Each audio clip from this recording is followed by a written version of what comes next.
Well, we're live, and as we're talking, it's all good. Welcome to the Unrestricted Paranormal Show. You guys have got to be sick of seeing me because I've done back-to-back 3 shows recently, and you're hearing the audio adventure, but we're live right here on the Unrestricted Paranormal page on YouTube. So those of you tuning in, if you know people who are watching, go tell their friends and neighbors, people you don't even like, might repair bridges. Tell them to come on over, give us a listen. We've got a special guest with us tonight. We've been trying to put this together for a while. This young man has been doing some great work. His group's been doing some great work. I'm one of these guys, I think, that when I come across someone on the net and they've been at a place that I am familiar with, or I'm the guy that's been working it for, 15, 16 years. I've been at this a while. And sometimes I respond with interesting, or I say certain things in comments, to some of these people doing these productions. And I'm always worried that they're going to take it the wrong way. I go back and look at my comment or my response to something. And, I am always worried. I'm always worried that I'm offending, because the last thing I want to do is say anything that would offend someone when they've put in a hard day's night, so to speak, or a hard day's worth of work. But we've got Ben GOLDMAN with us from Afterlife Road Productions. Those of you who are aware of his YouTube, I am aware of his YouTube channel. They're traveling to cemeteries and haunts and all sorts of crazy things.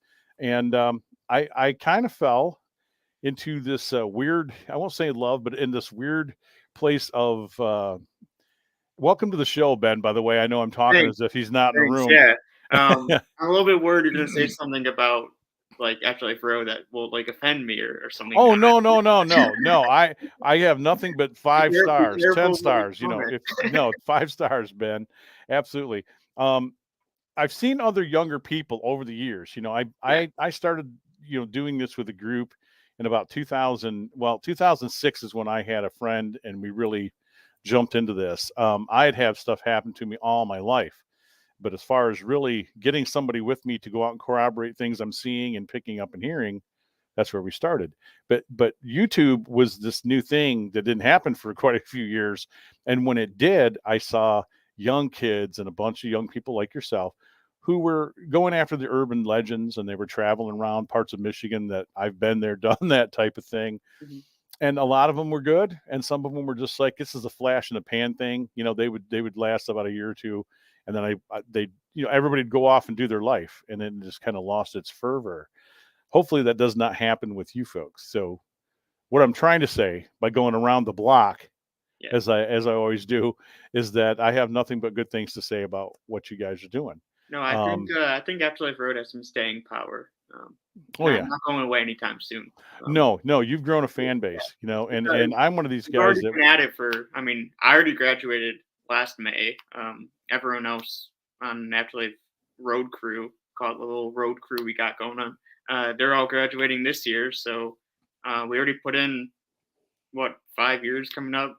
yeah, yeah, you've been Yeah, at it for a so while, right? it's you spend 5 years doing something. You don't just stop overnight. So Yeah, you it'll do take at what you least love. 5 years to wind off it, but I don't see that happening.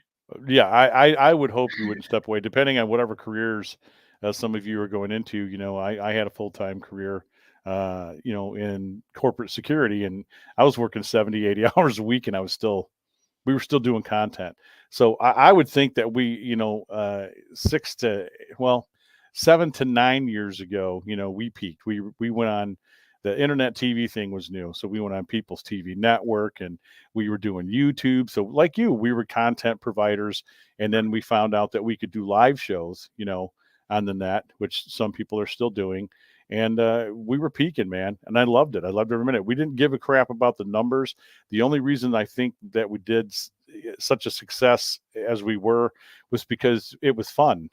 We were having fun at what we were doing. We weren't taking it so serious that we had to, always, we had a commitment, but we didn't always have to worry about that part, right? We didn't care about the numbers. We weren't trying to get ratings. We just provided stories and content about our stupid adventures and our crazy Exactly. adventures. You get it. That's Same what you're boat, doing. same boat. Yeah, we're just having fun. Right. Yeah. So tell everybody, we'll go back 5 years. Okay. Okay. Maybe you're sitting around a table. I don't know, at a hookah joint. I don't know what you guys are doing. Tell us how you got together with this group of friends of yours. Yeah.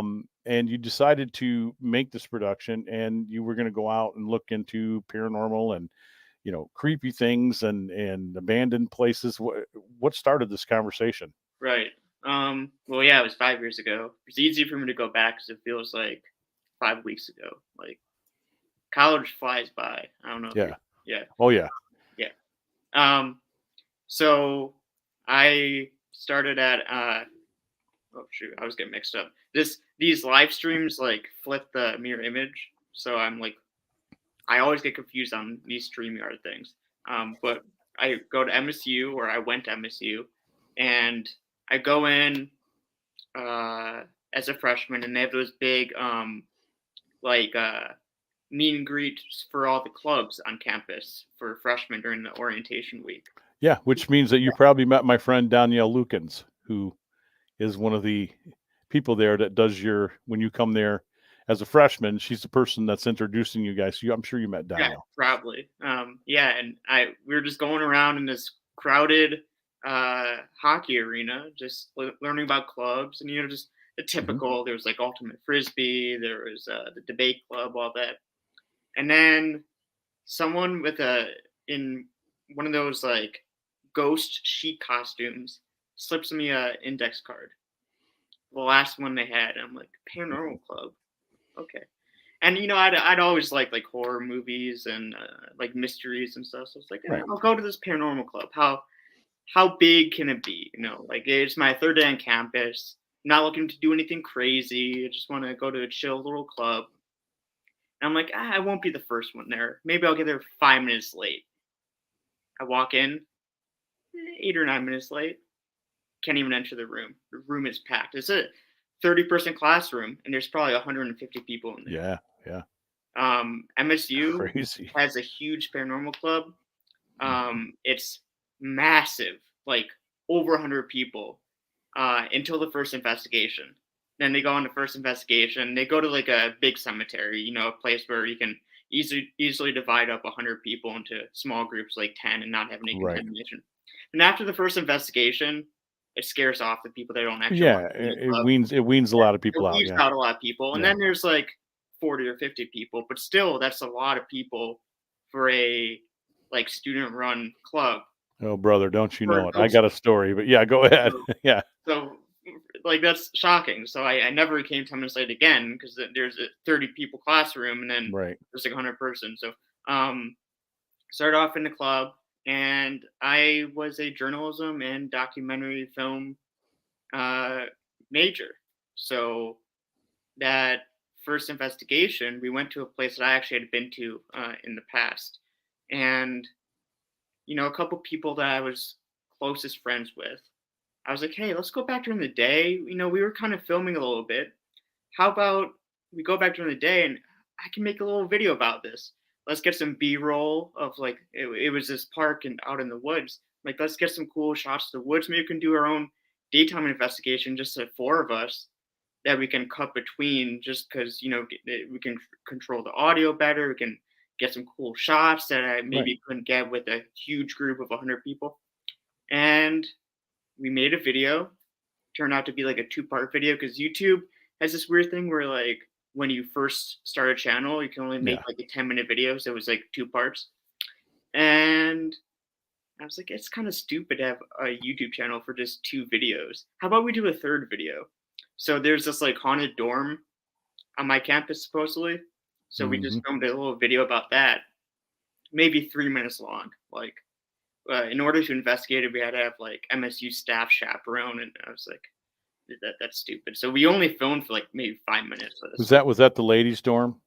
Yeah, the Mary Mayo. Yeah, the Mary Mayo. Yeah. And then so I posted that, and then people around campus really liked that video.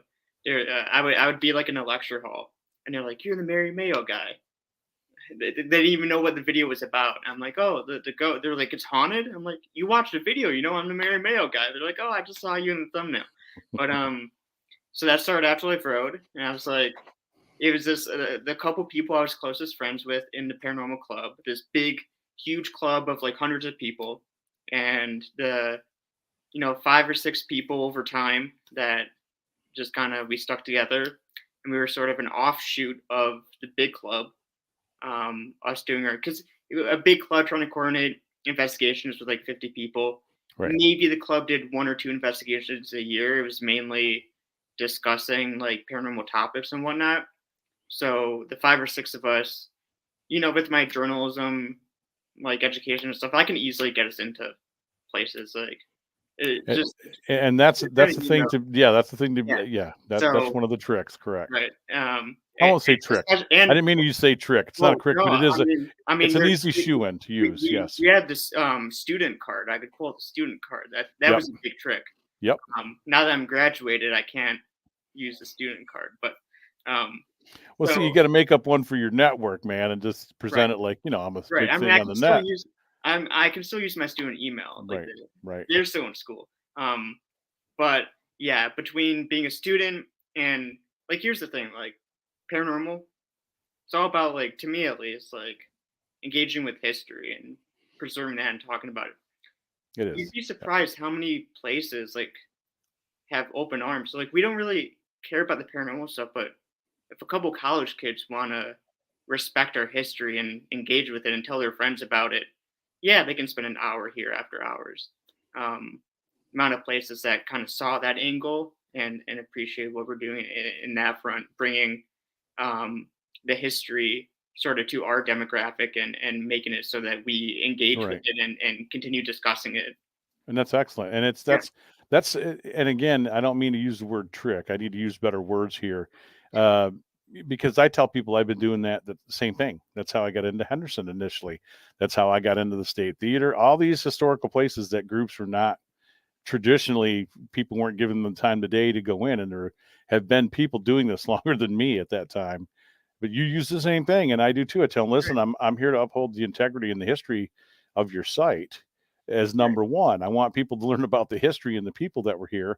And then if I happen to pick up some evidence, then we can kind of share a nice little ghost angle, a story to it. exactly. The And I've hooked paranormal, you. I've hooked you on history, yeah, man. exactly. Now we can move on to the next one, and I still use that. That's not a secret, it's not a trade secret. I tell people Yeah, that would watch this program or hear us, on the audio part of the program, that that's how you do it, man. But please be honest and earnest in what you're trying to do too. If you're gonna use that to get into a place. oh, I never use it to get into a place. That's just always the sort of lens. 'Cause, I mean, I'm sure It's the you door know. opener. It's the door Yeah, opener. I'm sure you know. I don't believe in ghosts. Yep. You're the So skeptic. Yep. yeah, I'm the skeptic in the group. So for me, I'm never going there to see an apparition. I mean, that would be great. Like I want to see an apparition. Right. Um, You're going there to but I'm film the going there history. because Yeah. it's cool, and Right. the paranormal to me is like the best lens to learn history. Hmm. Um, so yeah, I I'm agree with very that. upfront about like we're not making a historical video Right. when we go there. But to me, But that's what I get out of it. yeah, but little do you Use know that ghosts or you're not, I right. But like Ben, little do you know, you're creating, that visual record. right, It's always going to be here unless YouTube burns overnight or something and everything is lost. God forbid. But you are.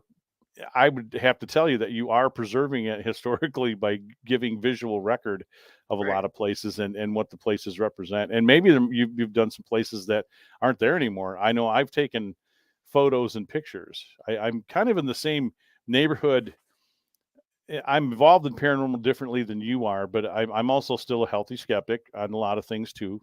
But I would tell you that I produced a book which I got to rework called Dead Places, and my goal was to take photos of places I encountered on my road trips, and there would be abandoned farms, abandoned businesses, and nobody knew what it was. Nobody had a history on them. They're derelicts. They're just sitting there, and I would add creepy little things to them, to entice you to have your mind wander while you're looking at this photo, and it's just to be a coffee table book. But in the same sense, I realized I'm saving history because this may be gone in a year, and a lot of them that I took in this book, they're gone. They've You wouldn't even know anything was there. Does that make sense? It's kind of like aligns with what you're doing too. yeah. I think the best example that's, I mean, I don't think I've been to a place like that like legit doesn't exist. But the closest thing was we were exploring this library, and it was the 100-year anniversary of it being built. And we were trying it. This was like one of the very first indoor locations we went to. We spent like the first year only doing outdoor, like cemeteries, those things that are accessible near us. Outdoor venues, yeah. I think we went to every single cemetery in the greater Lansing area. Um, most of it like not on camera. Um, so once we built up that sort of back catalog, we could like show a resume or a sample reel and get into these indoor locations. Yep. So one of the first ones we went to, I think the very first one, was this library. So we were trying all these things that we couldn't necessarily do in an outdoor location. Like one of the big reports was like objects would move, like pens. They would set a pen down and it would be across the room.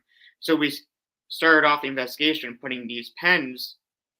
We brought like a pack of like 10 or so, and we would just stick them all around the library with cameras on them. And then if they moved, that would be cool. So one pen got knocked over, and the camera was having like weird issues. We didn't capture it on camera, but we heard it move, and we saw it knocked over. And that whole area gave us kind of the creeps. So we go and we look where we put the pen. It was on this like plaque. So we're asking the library staff member, who asked to join us on the investigation because she was too scared to be alone at the front desk. I find that a lot, but yeah. After hours. And then she was like, I'll even be on camera. I don't care. I want to be on camera. Anything to distract me from being here at night. And we're like, okay. So we're like, what's this plaque that we set the pen on? And she's like, that's not a plaque. That's a time capsule. And turns out they put this time capsule in the ground 100 years ago when they built the library. And then they just took it back out, for the 100-year celebration. Yeah. And they just screwed it back in the night before because they had plans the day after our investigation to put it back in the ground. Literally, it was only in that spot for that like 48-hour span because they screwed the bolts in. They was just resting in the back storage room, and they're going to put it back in the ground the next day. Right. And it's just like, I can unscrew it for you right now for your investigation if you want to get some shots.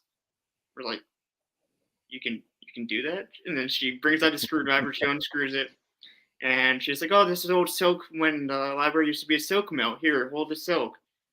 And we're like, we're the last people to see this for 100 years. Yeah, that's fantastic.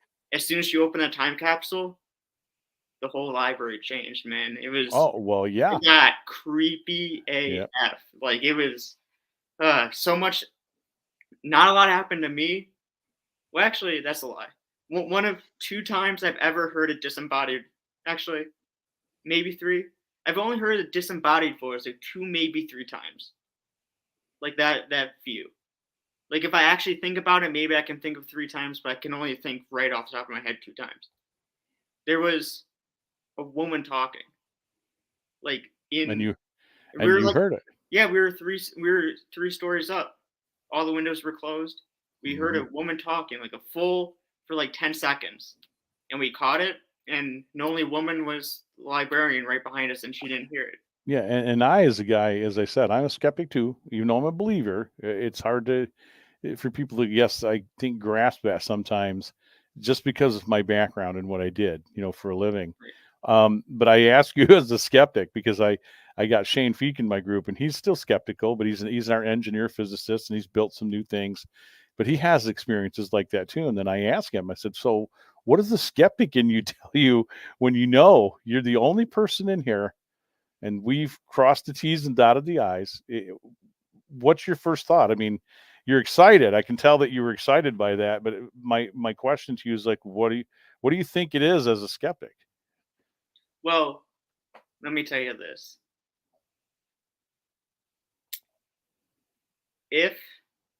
I was excited because I knew the librarian was behind us. Mm-hmm. If she wasn't behind us, I would be concerned someone broke in the building. Correct. Since I knew that wasn't an option, since it was secured and the librarian was with us, she didn't hear it. That's the part that weirded me out. Because then the whole rest of the night, I'm like, because, I'm just filming on my camera. Yeah. We were kind of like in between, like going to different rooms. So I wasn't like trying to film anything really. We didn't really have any equipment out or anything. So I wasn't even confident we caught it because we heard it for like 10 seconds. And like the first half of it was us to sort of like stop talking, looking at each other, being like, wait, we're hearing something, let's be quiet. And then just hoping the last like 3 or 4 seconds were caught, and which it was. Exactly. Yep. But she said she didn't hear it. So I'm like, okay, it was in my head. I made it all up. And then another two people with me, they're like, we all made it up at the same time. Come on, Ben. I'm like, Yeah, that mass hysteria "Oh, theory is yet to be yeah. proven. Yeah. Um, So that's yeah, the thing. yeah, I blame hallucination sometimes, but having a shared hallucination with multiple people, that's where it gets sort of complicated. So my next thought was there was a computer over there. Maybe someone was playing on the computer. surely. The Yeah. computer was. Then we went over because one of the reports was the computer would turn on and off by itself. So she wanted us, the young kids, to check out the computer because young kids are always know everything about technology. Yeah, you gotta go She check it wanted out. us Yeah. to Right. see if there's something wrong with their computer, and she had to turn it on, which meant it was off during that time. So my next thought was the windows are open because there were windows, but the windows were shut and didn't hear anything the rest of the night. And we were 3 stories up, so noise would have had to travel. So Yep. all these things I thought about, and then at the end of the day, I was like, okay, it was nothing. Like maybe it was like a mouse or something. We just our ears interpreted. And that's a fair explanation because I've told people before that you can have, pests in the building Right. and they will move in such a way and at a distance, your Exactly. ear and your brain will perceive that it might sound like talking Exactly. or And then, music. I mean, there's a lot of exactly. different things that goes on with the brain. Right. Right. Correct. Then I heard the audio. You see so me that, smiling. Yeah. so then my thought was, this will make for a good video, Yeah. and I left it at that. Yeah. You did everything you're supposed to do, man. Right. You as I said, when the way I operate and meeting Drew and coming on board with the guys, doing the things that they do. They all got their own system. They got, doing what they're doing, man. I came on as this new guy, and I don't know where I got the whole mentor thing. That's something Drew kind of threw me into, only because I was offering up what you're offering up is like, guys, we need to pull the reins back a bit. Got to start debunking more stuff when you encounter it.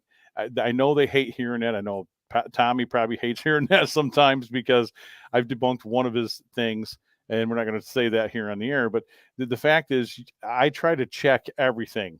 I want all possibilities wiped out first before I start saying, man. But here's the recording. Here's what we got. So you're operating exactly, and I give you props for that. That's still how I operate. I don't think I assume automatically that it's a ghost or You summoned Tommy though. Look at you. You summoned the man. I don't know. I don't know. Hi, Tommy. We Hi, both Tommy. to him. I got to turn on my chat because hi, Tommy will come for us. He's like, nice mustache. Yeah, I was digging your mustache, man. He's got the stash going on. He should be selling cars. No, okay. Ben, we just met. We became friends. Don't take anything I say serious. Take it with a grain of salt, buddy. No, I'm just trying to. I think you did. I think you did well. I mean that 100%. That's how you should operate. And I think going forward with what you say as a skeptic is true. I mean, I can collect as much EVP evidence as I can. I mean, 287 investigations. It's nuts. So, and I have hundreds and hundreds of EVPs. A lot of them we have debunked, because as I said, there could be animals, there could be pests in a place. I'm screaming at the TV shows constantly, Ben. Oh, yeah. I've been watching them from day one, and even the good guys that I like to watch, there's times I'm like, you guys aren't taking extra steps to show the audience that you are checking out, especially when they're outdoors. They're like, did you hear that? It's like, yeah, there's animals. There's living animals out here in the trees, guys. Right. It's just, yeah. My thing is, if you went to film school, like some of these people did, you should know what causes an orb. But that's that's a controversy. I tell you, I'm glad you're bringing up good segues. I got to have you on the show more. I'm a person. Yeah, I'm a person. I picked up from journalism school. Well, and I took photography for 4 years, black and white photography. Still got camera equipment, still kind of stuff. So I also, when I buy a camera, I go to the manufacturer either online or I read the instruction booklet, which will also give people insights as to what causes a lot of these things that you're catching on your cameras. And so I operate as you do on that theory, being a photographer myself. The one thing I really get a little perturbed with, I think, and it's not so much a bitch, but it's like, if you're going to take photos with your phone too, please be aware that that's going to create all sorts of things with orbs and dust and bugs and moisture, mustache hairs. I mean, 15 to 25 foot is now the new rule, that anything that flash lights up, when that flash goes off, obviously you could get anomalies, Exactly. obvious. And exactly what you hit on, the flash, right? Right. So the first rule, like anyone would tell you, is like, don't use a external light, don't use light, minimize light. Then what really trips me up, what angers me, is people, oh, I was using night vision, there's no lights. I'm like, you're using an infrared light. Like, how do you think you're seeing in the dark? Yeah, it's not in our spectrum, but it's right. There's the light source. Yeah, that's a light. Like, you went to film school. You went to film school. Don't say you're using night vision. That's not a light. Like, yeah, because there's no such thing as they have a floodlight on their camera, and they're saying they're not using a light because they're using night vision. Oh man, brother, don't get me a floodlight, an infrared floodlight on their camera. Don't get me started. They bought a floodlight. You don't know that's a light. yeah. Don't get me started, Ben. Yeah, I'm with you, man. I'm the same way. I'm trying to take a lot of precautions, when we do still photography and or film, digital film or regular film, 8 mil, 35 mil, whatever it is. I used to use a 35 millimeter camera. Oh, awesome. And rule of thumb was I had an SLR flash that wasn't attached to the camera, but I had a handheld for a while, and it was helping. I could film in the rain and not get any raindrops. Take photos, and there's a trick to adjusting your light apertures, all sorts of things that you and I know about. Right. So, trying to explain this to the public who were sending me orb photos constantly, I still get them. I ask a lot of very important questions, like weather conditions, where you're at, is there a register near you, is there a fan blowing, overhead fan, what's the dust content, can you take a picture of the room with the lights on so I can see just how clean or dirty it might be, and to tell people that there's no such thing as a sterile environment unless you're inside a hospital room that is hermetically sealed. You're going to get dust and you're going to get debris pictures. Now, I don't think every one of them that I have caught, to be honest with you, has been an explainable event. I have few of them that I'm not prepared to call them a ghost. There's men who have been at this longer than me, Ben, who will give you, their explanations upside one and the other. And I love hearing those because they're sharing experience. And I have some, I got to tell you, man, coming out of a wall, they're blinking. They go in and out of my investigators on purpose not to touch anybody. And we're in 7-degree weather. I might throw that in there too. Right. We're in a basement and there's snow outside. There's no bugs in this house. It's winter, and it goes up a set of steps. I've seen them come out of tables. Went by 2 of my cameras, which were back to back. Just sharing some experience with you, Ben. I know the show's about you, but I just want to share it with you. Oh no, it's your show. Make it all about you. But it's I had cameras back to back, and it came out of a table, and I have 2 meters on each end of this long table in this winery in Howell, Michigan. Mm-hmm. It's the Howell Winery. John and Sandy Vitale own this, and as we're watching, we later review, we see it come out of the table. It has that blinking. It's a perfect sphere. I mean, perfect.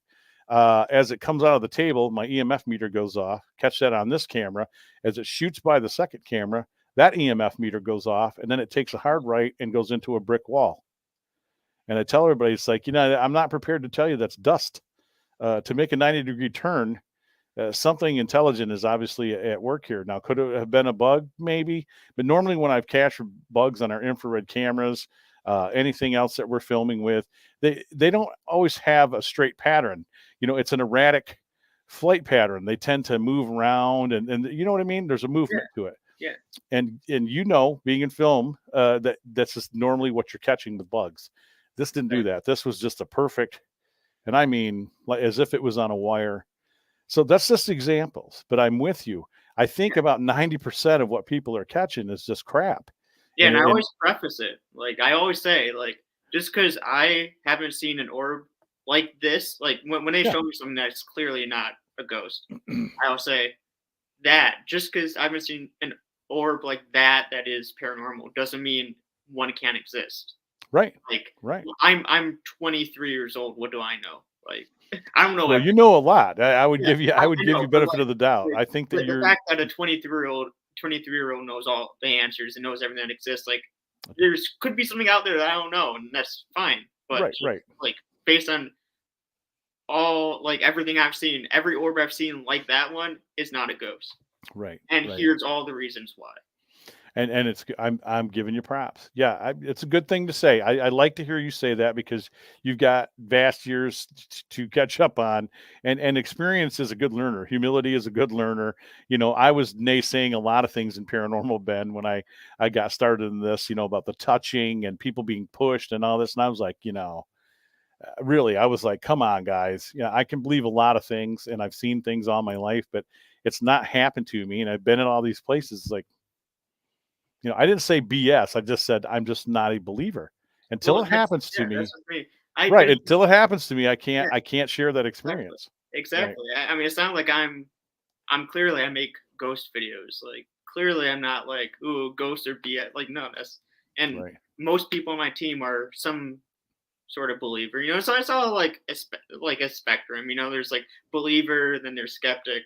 No, I don't think anyone's like 100% either, but you're somewhere. I'm mostly Oh, skeptic. there, I'm yeah, there. mostly skeptic. But then if something spooks me, maybe I'll believe for like 10 seconds as I scream and run away. But no, loud noises are my weakness. Like I'm not scared often, hardly ever, but I am a little bit jumpy. So if there's a really loud noise or something behind me, yeah, I mean, yeah, I'll jump and maybe think it's a ghost for a second. But I've been on like over 200 investigations. I haven't seen an apparition. Why haven't I seen an apparition? If apparitions exist, I should have seen one by now. So I don't believe in ghosts until I see one. But I hope I do see one, and I have a desire to. Um, I'm Thomas not. says he thought you turned 16. Yeah, I know. Hey, I was you chuckling do at look that. young. I wasn't laughing at you. It's yeah. He the other day for my birthday, he was making all these Sweet 16 videos. Well, I'm with you there too.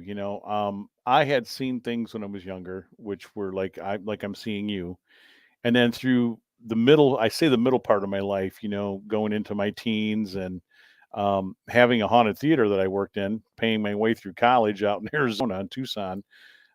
We worked at a man theater, and we went through 4 years of hauntings there that I naysayed immediately. My buddy and I, who I knew from Michigan, talked me into moving out there with him. So I'm in the same boat you are, because I would kind of see shadow movement and some things in the theater, but I wasn't really convinced until the night he woke me up in the middle of the night and said that he heard a little girl in the bathroom. And man, all haywire, all the stuff went haywire after that. We even had a manager quit on a night because something screamed his name and scared him so bad. We came in and thought we were going to walk in on a murder case because all the doors were open and unlocked and the Oh, registers were upstairs, in the manager's office. And just as we were getting ready to pick the phone up, call the police in because I didn't see blood or nothing, but all the money was still there. The phone rang and scared the crap out of us because, at that point we're creeped out. yeah. And we had been telling them for about a good 3 months that something was in this theater. And something would unplug our vacuum cleaners, our blowers, because we'd blow all the trash down front, one of these things. And just a crazy time. But, I would always kind of see things. I wouldn't necessarily hear anything. But my first EVP, I was right around 87, 88, because we had a big boom box that we'd bring in for music. I'm dating myself here. And so if you don't know what those are, folks, What's a boombox? Never heard of a boombox. it's a boom box. It's all the rappers and all the street dancers had them back in the 80s. And you could put a cassette tape in it, and you had AM, FM That's radio. different than a cassette player. Oh yeah, you can get them with one cassette player, two cassette players, and not only could you play your music, but you could also record because they had condenser mics built inside this box. And so we set it up. That's different than a Walkman. I've heard of Walkmans. Oh, it's way different. Walkman was a big thing too. Wow, you are young. So yeah, it's So is that it's a thing. that's different than a MP3 player. Very different. Okay. So basically, what we're operating on a boombox, and anybody who does not know what those are, it's just a giant tape recorder with magnetic heads in it.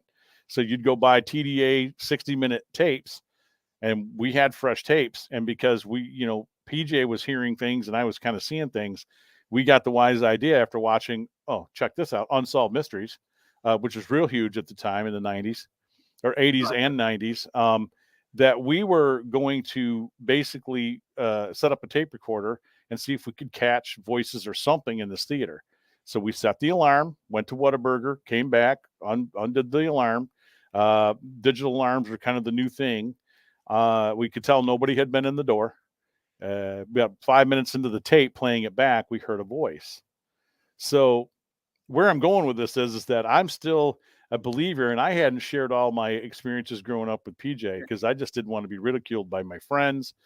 And I was still having things happening there in Tucson at my home too. So it's just one of those things. And the minute that I heard that voice, I was like, holy, I kept thinking it's all on the shows. Like you, I was skeptical. Yeah. And I hadn't even gone into law enforcement and security work yet. So I'm cleaning movie theaters. I'm an art student, man. I was living the artist life, going to school, getting up at noon. I was making enough money and cleaning the theaters. We made a jumble of money because, it was a thing. It was a fun time. But where I'm going is I was young like you at once, and I was impressionable. But at the same time, I was very hard on this paranormal stuff, even though I believed what I saw. I just had to have other experiences in order to, like you said, in order to go forward. Your own, like you believed it, you wanted a reason why. Exactly. And if I'm gonna tell people about this, you can think I'm full of shit as the next guy, but if you get to know me, I'm not fanciful to just telling you crazy ass stories. And that shook me up when we heard that voice, man. We were just like, holy God, what's in this theater? And it went on for 4 years. We shared it with a couple that worked across the street from us, and his wife quit that night because we scared her so bad with this voice.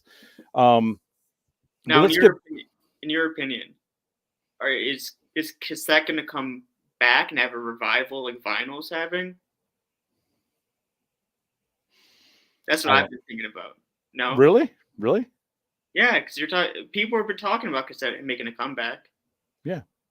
Why not? You're waiting for an answer. I don't know in your opinion, you have more experience with the cassette. I'm wondering if I should invest. It should make a comeback. I'm just happy that. Okay, no, I have a lot of vinyl. I do know vinyl. Vinyl has made a comeback. I frequent the record store near me frequently, so I have a lot of vinyl. And they also have this little discount corner of cassette. You've been talking about cassette a lot. Should I start getting cassette? Is it going to make? I think you should. I'm collecting vinyl again. My daughter bought me a record player that plays vinyl. I gave one to my grandkids that I'd had for a while, with the Kiss's greatest hits and stuff. I got my 4 and 5-year-old grandkids hooked on Kiss, which I'm proud of. And Ghostbusters. If I'm not playing both of those in the car, there's hell to pay. So yes, it's funny you mentioned vinyl because back in either Norway or Sweden, again, I'd have to have the sheets in front of me. There's a gentleman who was using an Edison machine, which is basically a cylinder, and you're recording a vinyl recording device on these cylinders by using a copper system and a needle and power. And he was using this in his backyard. I'm virtually in the middle of nowhere where this man lived, and he's getting songbirds. Well, then he started noticing that when he would listen during breaks with the birds, he was hearing voices, and he recorded them on vinyl. He's the grandfather of EVP. The next step would be that people, when they were getting ready to start setting up radio, and people were talking to RCA, and RCA was one of the first people to build radio sets for people to go in their homes, had to build transmitters first, because over Marconi wireless systems that they were using on board the Titanic, all sorts of ships were using Marconi wireless communication through electricity. They also were picking up things, and that's it's virtually impossible because nobody had radio stations, and they had no way of knowing how to talk over those devices at the time, and it baffled tons of engineers. So this is a recorded thing from time and history. So I think you're onto that. You could very easily, I don't know if they still make them, but you could get some systems that would, you get fresh vinyl that isn't recorded on, and you could set those up if you want to pay the money and let them run with the microphone. And you could probably record these on vinyl. Now, jokingly with the cassette tapes, I tell people old school, Ben. I tell, I'm thinking they would be funny when people come over. They're like, "Oh, you get any new vinyls, Ben?" I'm like, yeah, here's one I have. It's called Mount Hope Cemetery, 10:30 p.m. EVP recording log. Yeah, the greatest hits of Moaning Cemeteries. Yeah. Yeah, is this a half hour of cemetery? Oh yeah, Disney used to produce albums like that with all the horror noises and the screaming and shit. Again, way before you were born. That's one way to kill the vibe of a party. Is this? Oh yeah, instantly. Everybody's like, "What is that?" But yeah, no. In all seriousness, old school people say, well, when I give ghost hunting 101 lectures, I tell them, Ben, it's like, listen, man, we started out with a VHS recorder, and there's a reason why, where we had the camera hooked. I mean, we were using newer cameras, but we would run everything into a VHS, which you can still buy them and still find the tapes, because it has magnetic heads, so that when interference produces itself onto the camera and something's happening electrically, unless that shuts off, those heads are maintaining and it's running and it's still continuing to record on the tape because they're magnetic heads. It's touching the tape. And we were finding voices in between, and some people were capturing images. I've seen some very good footage, and it's real stuff. And, scientists were using these just for that reason too. Digital is good where we're at with digital, but the problem with the digital signal, if anybody knows anything about electronics, is when a digital signal is interrupted and you're having something affect your digital recorder or your digital camera, it stops because it's a bouncing signal. Once it stops, it stops. It just continues to record. So old school is still usable. I still have one in our kit. It's a small one. You mentioned Sony. It's a little Sony Walkman cassette player. Oh yeah, and you can still get. I like Sony and Panasonic the best. Those are my brands. I'm not a Canon fan. I like so. I think Sony and Panasonic make the best. I agree. I think they do too. And we break it out once in a while. I've used it down in Indiana. I've used it all over the place. I haven't used it in a while, but I will in certain incidents. Like if we're short having static digital cameras that I can place throughout a place that we're investigating, in different locations rather, I'll break that out and put it in a location, let it run. I get, 60 minutes on each side of that tape if I wanted to. And then I also have an external microphone that I can plug into it too. The VHS camera was the same thing. When we did the USS Silversides, the images that we gave to Fox 17 that were put on TV were from that camera in the forward torpedo room, and it was recording on a VCR. And, we got great footage. We had a shadow pop up that moved. Oh, wow. We also caught evidence of a manifestation. Nobody's on board the submarine, and a light source just shows up in the hallway to the galley. It moves slightly and then disappears. That's why I'm glad we have someone on our team that is some sort of, I don't know what her major is now. She's one of those science majors that keeps bouncing between sciences.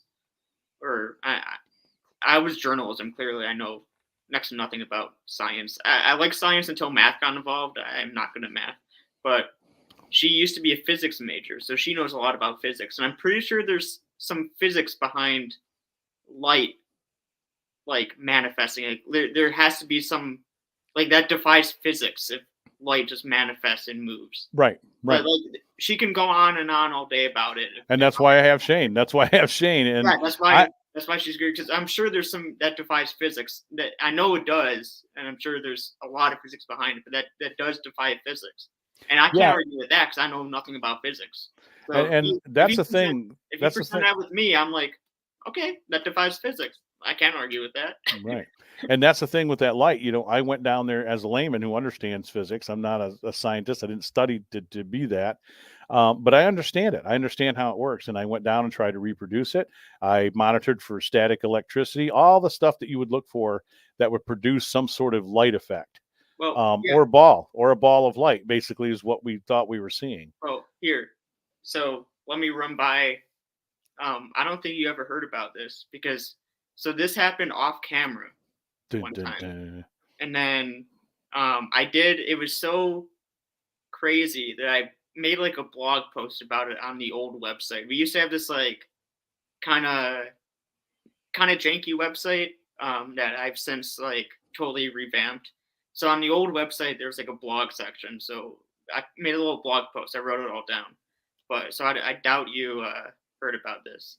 Um, it was the trippiest experience I've ever had on an investigation.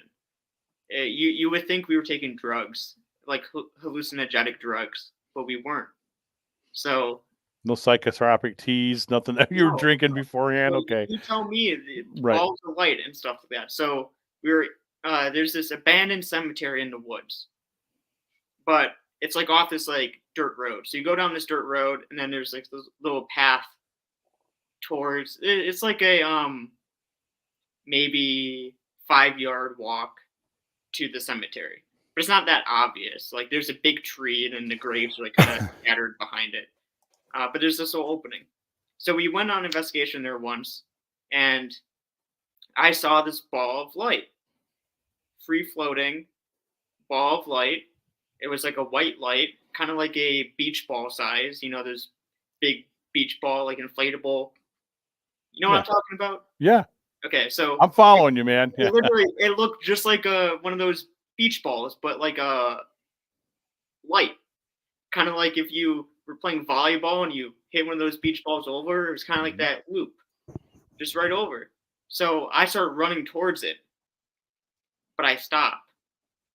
And I realized if I continued running, there's all this hidden barbed wire and then a steep like drop. So I would have tripped on the barbed wire, fallen. And then I got the sense it was like Trying to drag you over there. I'm skeptical, but I got the sense it was like I was if it wanted me to follow it, and if I did, I would have gotten injured. Yeah. And then the only reason I stopped was because the other people I was with, they heard a voice, and then I felt something tap my arm, which I later assumed was just a big tree branch. But still, I couldn't explain. But your mind to wind you up, man. Yeah, I get what you're saying.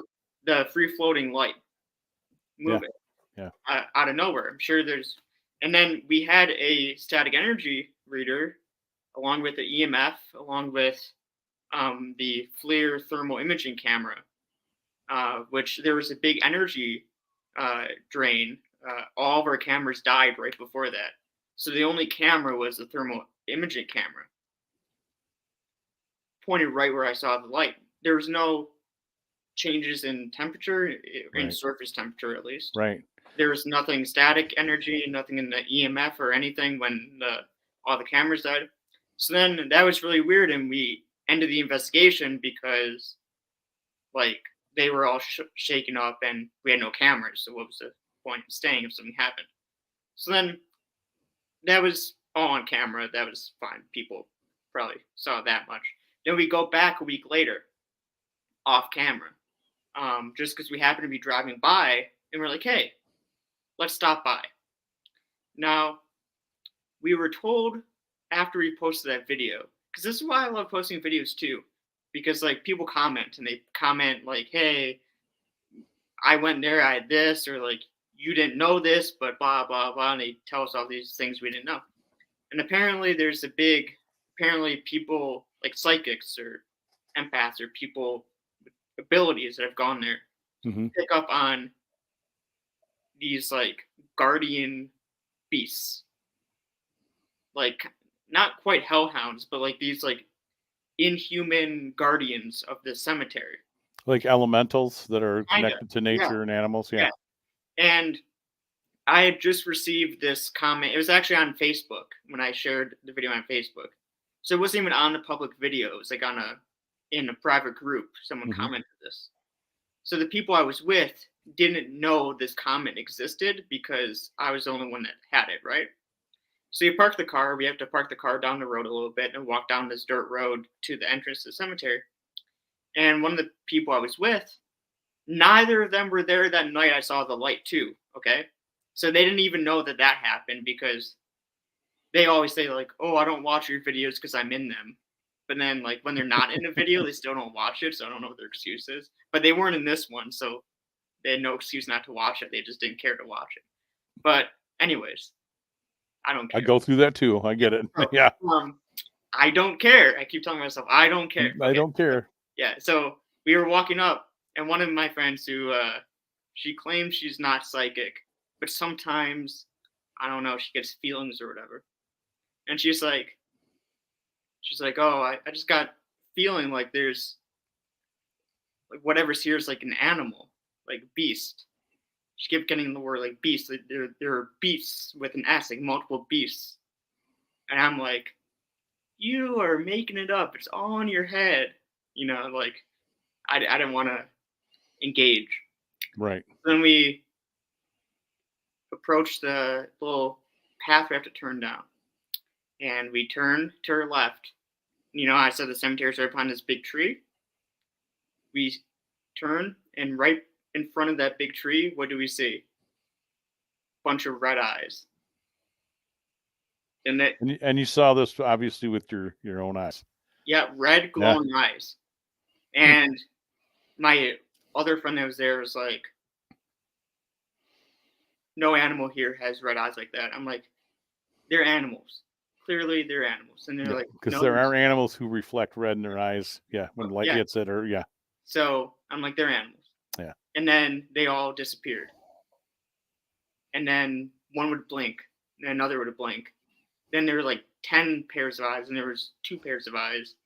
So I'm like, how about? And then they were freaking out that they weren't animals. They're like, we weren't even shining lights. Why would anything reflect? So I'm like, how about I loop the car around? We shine the headlights. So I loop the car around, and there's no animals there by the time I loop it around. Yeah. So then there were all these animals, and there weren't, and then we didn't hear them scurry away. So they're all freaking out. I'm like, there's just like a pack of deer, whatever. But it was a little bit weird how there were so many and then there weren't, but they probably just ran away. They know the area better than we do. Yeah. So then we're in the car, and the friend that got the vision of the beasts, she gets really angry and very aggressive, uncharacteristically.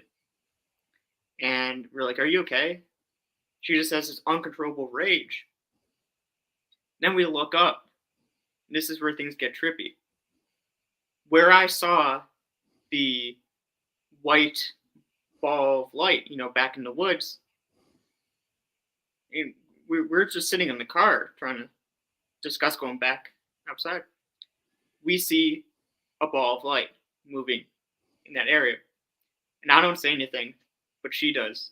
Another person I'm with says something too. They saw a ball of light. I'm like, that's where I saw it last time.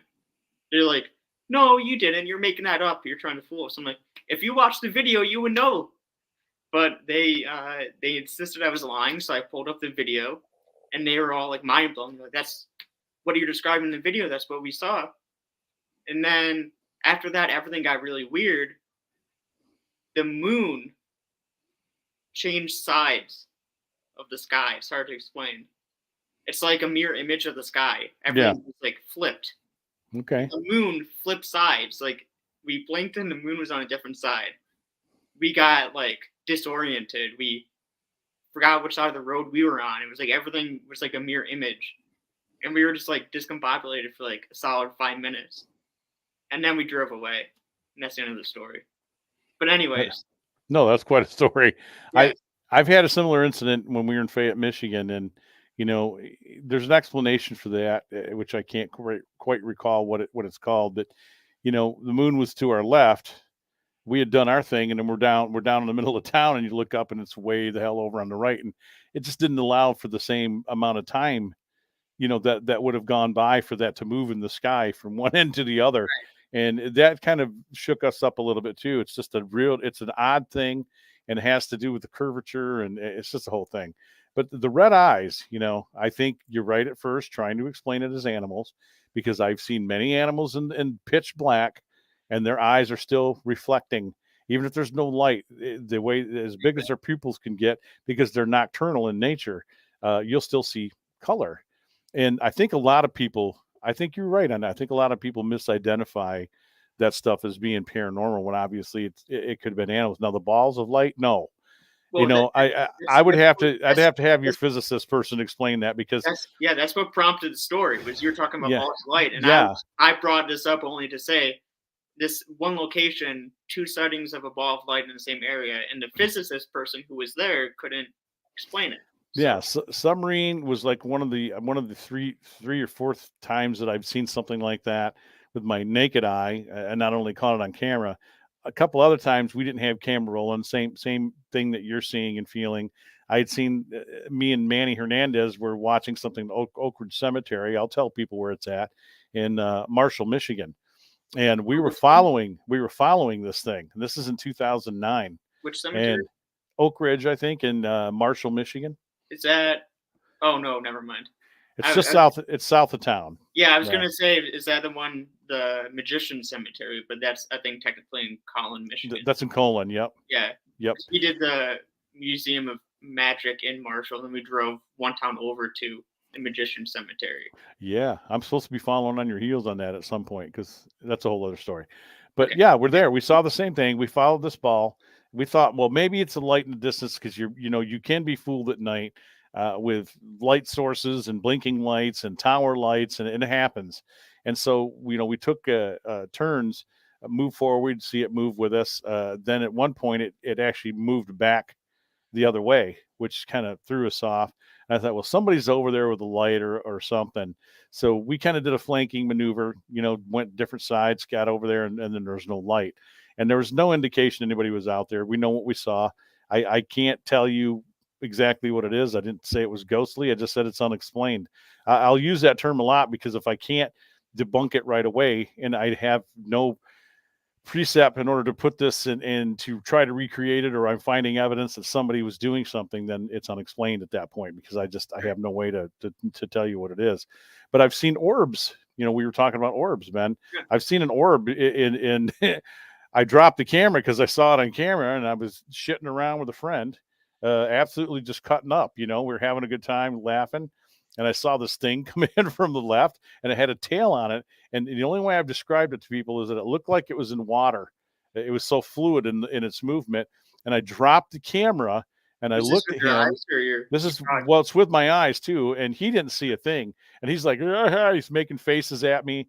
We're kidding around and I'm staring at him and I'm watching this thing as it goes into his air conditioner in his house. And we were just talking, not saying it's paranormal, but we were just talking about the death of his father and how little he was when his dad died and how his dad died in a car accident, literally, before we started cutting up. Right. And so as I tell people, there's a lot of things that you'll witness in this, but as Ben has said, it's a good thing that you try to debunk it first.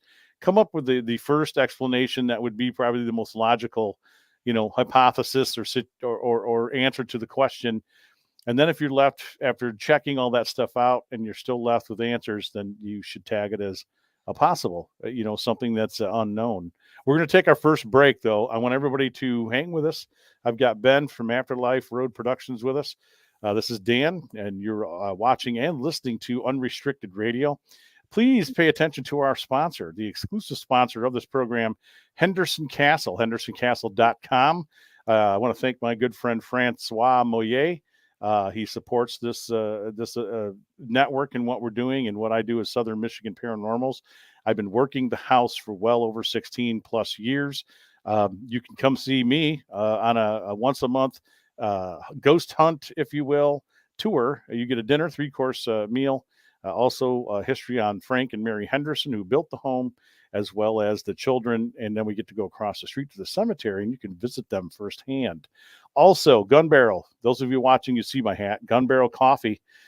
You've had the rest, drink the best. I know there's a lot of great coffee companies. Everybody's roasting coffee now. It's almost like the marijuana thing, really, honestly is. They're popping up on every corner, as are coffee roasters. I'm a coffee drinker, and these guys do good work. They're out of Batavia, Illinois. Go to gunbarrelcoffee.com. Proceeds of sales from everything online and out of the store, $1 goes to help veterans organizations that help out all of our vets, and that's a very cool cause. As well, I would tell you that I'm wearing dog tags. I wear these quite often, and this is Till Valhalla. I support what they do. I give to them every year. And their wristband that I wear says 22 a day on it. That means we're losing 22 veterans a day to medical issues and suicide. We got to put that to a stop, guys. So, hey, listen to some of this great rock and roll music I'm going to insert here. I play a vast plethora, if you will. Everybody know what a plethora is? Because I would hate to think that somebody would tell me I have a plethora of music and not know what a plethora means. Name that movie. Anybody? Three Amigos? No. Okay. We're going to be back for more right after this. And we are back. And as those of you watching saw, that Ben and I went nowhere. We're sitting at our houses. Wait, I thought there was a break. What's going on? Yeah, it was a short break. That's for the audio audience, Ben. So they were able to go get a beer, go take a pee, whatever they had to do. Nooner. I don't know what's going on. The ad doesn't go over this. It's not going to cut it. Okay, cool. Yeah, we're continuing. Everybody, we don't need to ramble for 2 minutes while the audio people have to sit through ads. No, okay, good.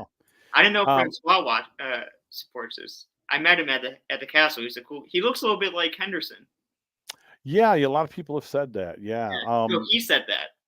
Well, I think he looks like him too. If you were to see photos of Frank. Well, we didn't see it.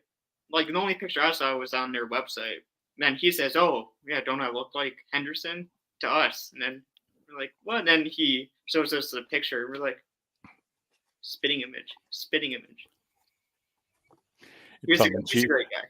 Tongue in cheek, he is a great man. We're not only brothers in masonry, we are best friends. I've known him for years, and I've been at the castle longer than Francois, which his protege pointed out, Drakkar.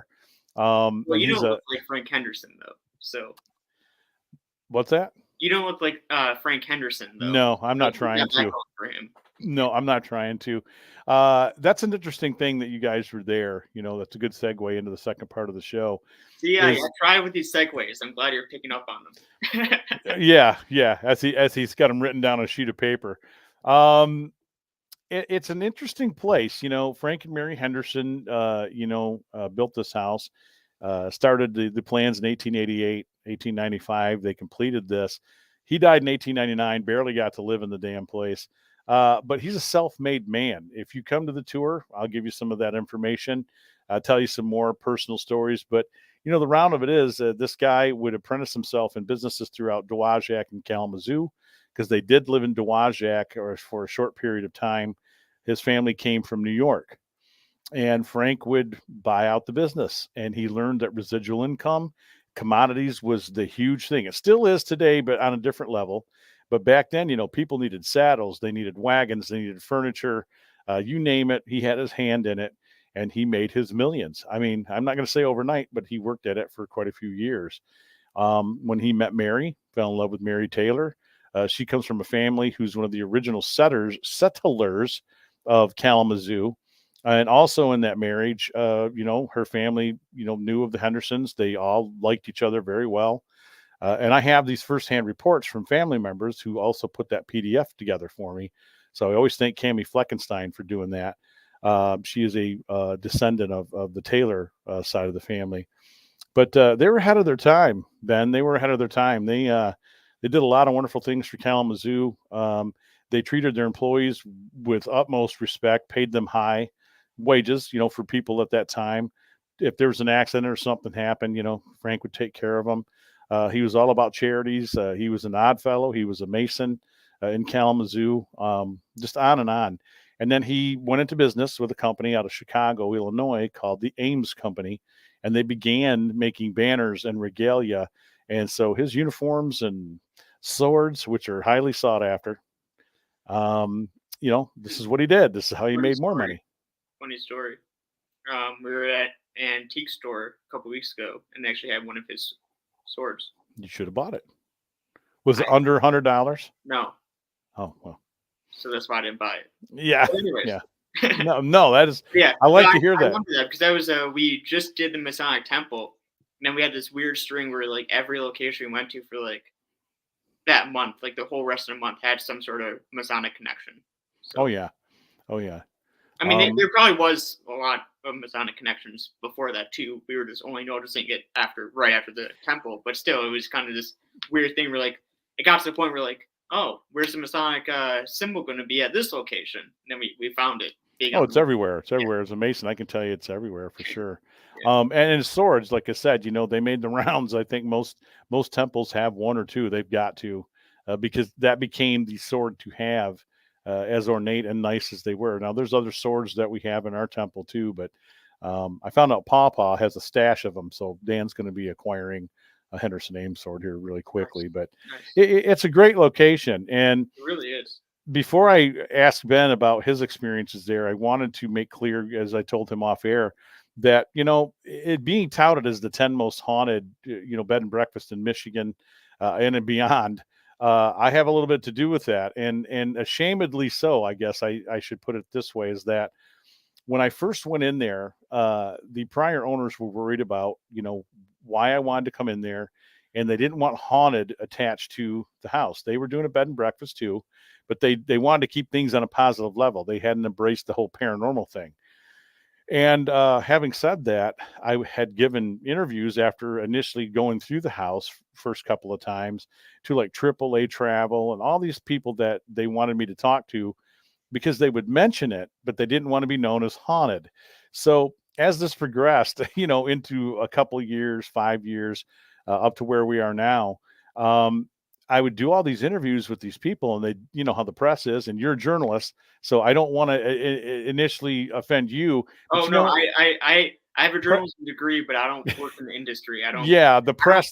I don't care to be a journalist. I just people have put so right. Want, I probably agree. So people put their spin on it, and there are a lot of misquotes, and next thing you know, we're known as this most haunted destination. Now, stories that I would share with you firsthand, and I'll tell you firsthand, I'm the first group to ever do the place. Somebody else has claimed that, but they're full of poop. I would tell you that it has activity. There are things that happen there, not all the time. On rare occasions, people have been spotted on the back stairs, which I naysayed until I caught a photo of it in January of 21.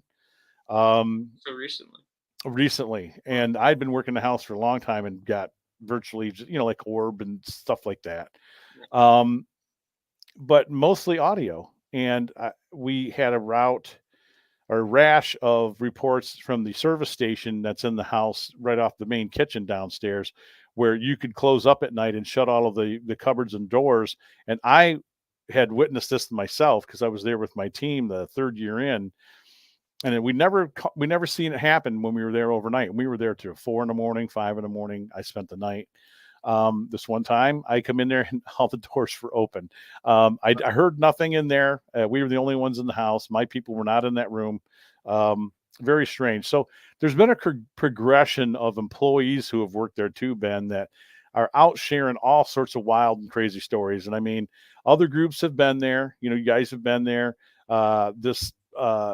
What was the other one called? There's been paranormal groups who go in and make a lot of claims, and I look at their stuff, and it's not stuff like you did. I want to make sure people understand.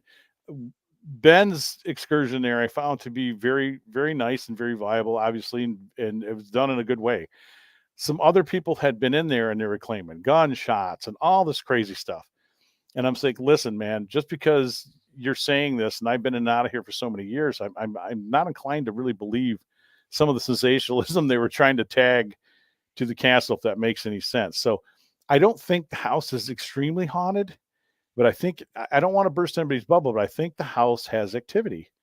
Tommy has experienced it. Drew has experienced it. Ben's experienced a little stuff here and there. I was trying to pull it up because that is one of the videos that's public on the YouTube channel still. Right. I do enjoy the Henderson video, and I enjoyed the experience. I was trying to pull it up to see the comments and everything. Then I got an ad on my own video. I don't even monetize my channel. I'm not able to be monetized, but YouTube still puts ads for my own video while logged in. Welcome to the rest of the world. Yeah. Anyways, continue.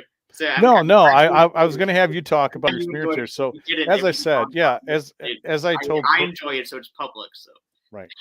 As I told prior owner, and I told Francois, it's like, I'm not territorial. You have in who you want to have in if you give permission.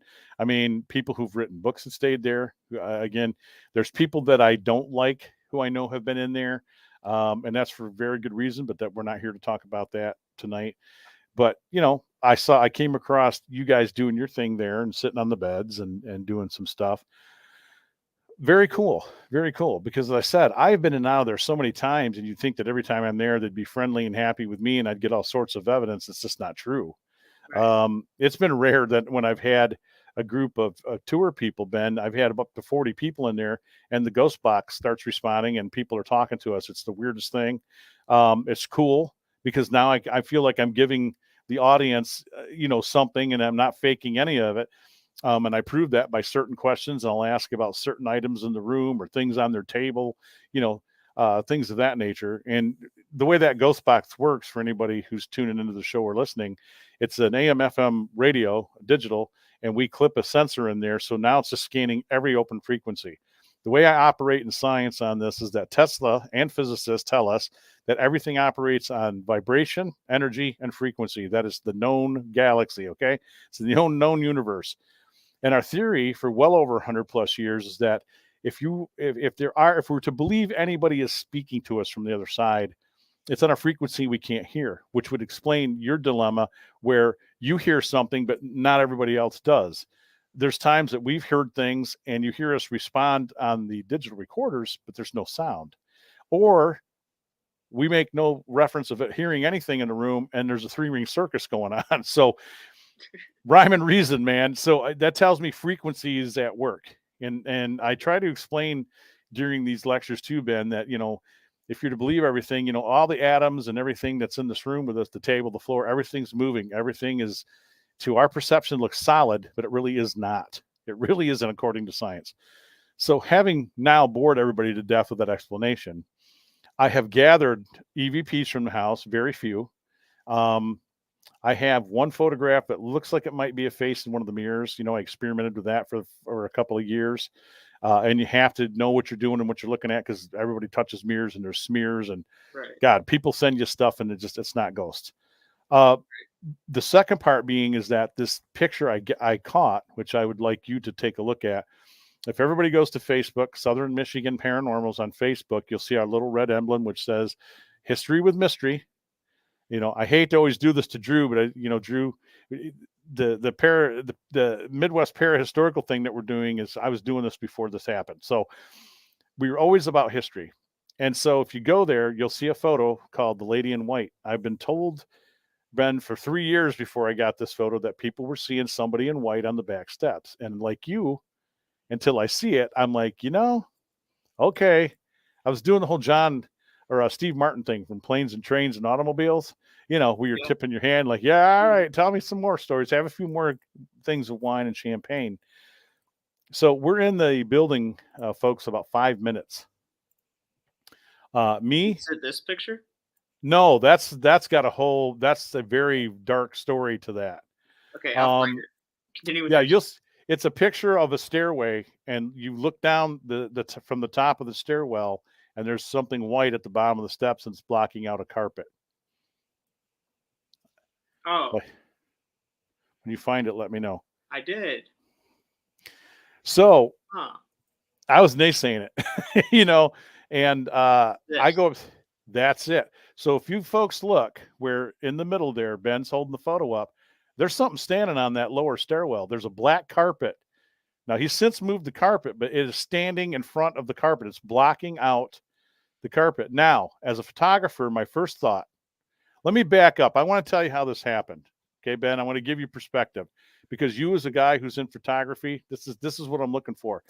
I don't use too much flash on some of the woodwork in that house because reflection, okay? That's the first thing I'm crossing out. So I have lights on in the hallway. It's not a flash. So as I go up there, we said hi to Matt. Bob stayed at the bar. I was going to come back and have a shot of whiskey before we got to have the house to ourselves because it's COVID shut down. Nobody's there except Matt and Francois in Thailand, of all places. So I have the house to myself, me and Bob, for the night. I go upstairs, Ben, to the top steps. You've been there. So just before you enter the ballroom, they now have a piano sitting there, but that's the top of the servant steps. So as I'm looking down, I have 100 of these photos. I just love taking them because I love the perspective. You get to see the railings, and it's just cool to me. It's art, man. I look at this art. Maybe I'll get that one shot and I'll be famous. Yeah. So I take a photo. Now my camera that I have is a good $600 camera. I can control night shots, all sorts of stuff on it, but I also have this beautiful little video pad on the back of my camera that I can tilt. And when I'm doing video, I can hold it much like Ben probably does, and I can look down at what I'm filming, and I don't have to look through a tiny little freaking square like we used to do in the old days. Mm-hmm. So as I take that shot, I see this instantly on that viewer, and I'm dropping the camera and I'm looking over the rail and there's nothing there. And I take 2 or 3 more. I try to set myself up still in the same shot. Nothing. I get nothing. I run downstairs, show this photo to Bob, and as you close in on that, if anybody pulls it up, you can get it close. Now pixelation, it breaks up obviously if you get too close, but if you look at the bottom, you can almost make out an outline of shoes. Yeah, I saw that. I was looking down while you were talking. I saved the picture and I was like zooming in and stuff. It's nuts, isn't it? Yeah, and I was looking for any sort of motion blur that could make some weird artifact. There's no visible motion blur. It's not like you were shaking the camera. It's all, people sometimes have a picture. It's all super blurry. Oh yeah, and they're like, "Look what I caught!" And like because you're moving. Like, sometimes you have like a tiny bit of motion blur, where it's not the whole shot that's affected. Right. There wasn't anything I could see. No. There wasn't any weird lens flares in the rest of the frame. I appreciate that perspective. Yeah, I went through all that. The only thing I would think of was that you already, that you didn't already say was an effect. Was there anything on the lens? But you took other pictures, right? Nothing on that lens. So that's the only thing I would think of. The only I'm like you. I'm anal about once before I start taking photos, I clean the lens. I got a lens cleaner. Yeah, because I don't want. My only 2 thoughts. Yeah, right. I appreciate you asking that though, man. See, you're the kindred spirit. My only thought, I was like, I know he's probably anal about this, and I know he probably took multiple pictures. But if it was some Joe Schmo on the street, I would have been like, that's something on your lens. But I know, since I know you and I know. Oh, no. Yeah, because I'm the first to yell at people about that shit. Yeah. Weird, Yeah, it is. In a spot. And it's extra weird because when we were there, the only spot we had activity was on that staircase. Then we got comments of people saying that they had activity on that staircase too. It's an active area, and like I said, I was pleased. I sent it to him in Thailand, Francois, and he's like, "What am I looking at?" I'm like, "Well, there's something white standing at the bottom of your stairway. It's blocking out your carpet, dude." That's one of the best photos I think in quite a few years. And as far as the castle goes, I want people to hear this too. And for you, Ben, it's like I don't have much photography evidence from that house. People have sent us pictures of camera cords. Oh, look at this! Look at the portal. It's like, dude, it's a camera cord. Exactly. All that stuff, and so. I'm pretty sure I've captured something that is just not right. And I had naysayed, and that's where these people were telling Francois constantly. They were writing in guest books that there's a lady in white on the back steps. So my assumption is like maybe this is what they're seeing. I don't know if it's a lady or a man, but I got a photo, so I'm pretty happy. We have another one of the bar. They see something white. You caught something white. That's all you can say. That's all you need. It's still a lot. That's saying a lot, though. I'm not telling anybody it's a ghost. I'm just saying, man, it shouldn't be there. Okay, whatever that is should not be there. Clearly, based on that photo, you can't say if it's a lady. You can't. But I don't know. There's something that says lady, but that it's this weird white thing in the shape-ish of a person. Yeah. Where a person could be. There's something. I don't know what it is. And we caught one in the bar also within a reflection. Took 2 or 3 of those, and then it's not there in the rest of the photos. That's for another time and another story. But Tommy wanted me to tell you about the Claire history, because there's a person who does a tour in Kalamazoo still. And I tell people, if you want to do the Kalamazoo tour, please do the one that the JCs put on. It's a little more truthful. Well, not little more. It's more truthful. It sticks to the facts around town. It's not too idiot yahoos. But I had this run-in first time I went into the castle, Ben. And let me save it till the end of you. Again, we're here to talk to you.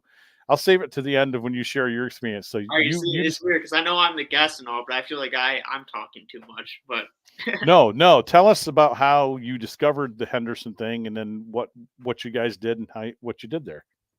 well, I mean, see, I know you have conflicted feelings about it, but those kind of sensationalistic articles did kind of inform us about it, which I know the article itself is sensationalistic, but it did bring in some level-headed people in it as well to sort of, because that's one of the things that interests me the most. It's like all this like urban legendy stuff, and I'm like, okay, these legends are really cool, but no way it's real. How about we go in and we like hitchhiker legends on the side of the road, Afterlife Road, like roadside legends, like that shit is cool.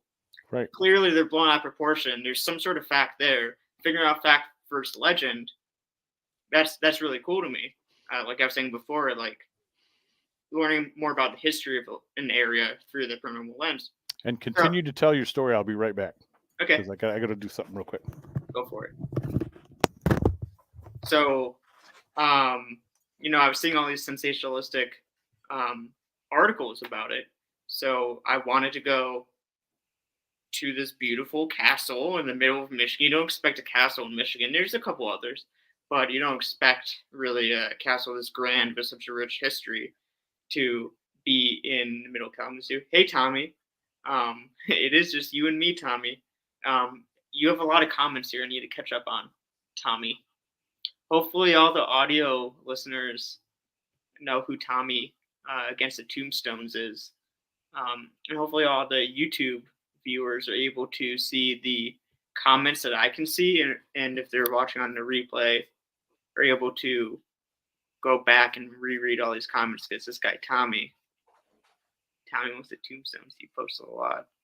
Mostly they're just talking about beer and Sweet 16s, poking fun at Danny. What did I say, Tommy? Tommy Amongst the Tombstones. What did I say?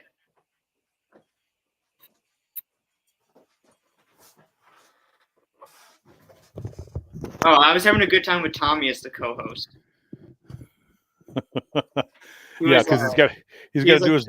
It's just me and you now, and then he's shouting up a storm. But anyways, yeah, I was seeing these articles. I'm like, man, it's again. Oh, I said Tommy Against the Tombstones. No. Sometimes he is against the Tombstones. I've seen his videos. Sometimes you're against them, but usually you're amongst them. This is correct. It's a tongue twister. It is. Twister. Tommy Amongst the Tombstones. But anyways, back to the Henderson Castle. I was seeing these articles, and I'm like, man, that's really cool. I want to go and actually sort history, because I'm sure there's some sort of fact to some of these. Because it was right around, like, we went in January, so it was like right after. I must have reached out to them right after that big Halloween surge kind of winded down, you know what I mean? Yeah. Like, all the articles come out in like October, so I was seeing all these, and that kind of works out too, because we always plan for like the indoor locations for the winter, because we can't go to cemeteries and stuff that often. Then we save like the outdoor locations we've been researching for the summer, in the spring and fall, when we can actually go outside. So we try to save the indoor locations around then. Anyways, so I reached out to Henderson Castle with my standard email, and then they were like, "Hey, we're pretty booked next couple of months, because again, the Halloween surge just winded down. A lot of people probably reached out, and they're like, what we can do is because in my email request, I'm like, we only film for like 2 hours, Right. And they're like, you only film for an hour to 2 hours. Come by on a daytime tour. We'll let you and your crew. You only have a couple people. We'll let you join one of the historical tours for free, and then you can film whatever B-roll you need during the tour. You can kind of linger back, do what you need to do, and then we can give you an hour to just explore the castle on your own." Right. And they're like, there's probably going to be some people in rooms or reserving rooms, respect that, and there's some rooms you can't go in because people paid to sleep in it and like respect them. We're like, of course, like Yeah, Renee. Goes without saying. Yeah, it's like, We're yeah, gonna kick okay. people out of their room. Yeah. No, they're like just go around people, and then that day there's like a um like a princess tea party thing going on. So like there's a Oh bunch of yeah. kids in the ballroom, so like just stay away from. Don't creep up behind little girls and princess dresses. With EMF meters. Like don't be creeps. Yeah, So don't be creeps um, on the kids, man. yeah. But they were like, yeah, just stay away from the people. Areas up on like the third floor, like in the ballroom and stuff, will be pretty open. There's like no one in there, so get an hour to wander, do your thing. And you weren't there, but No, I was aware of you guys coming.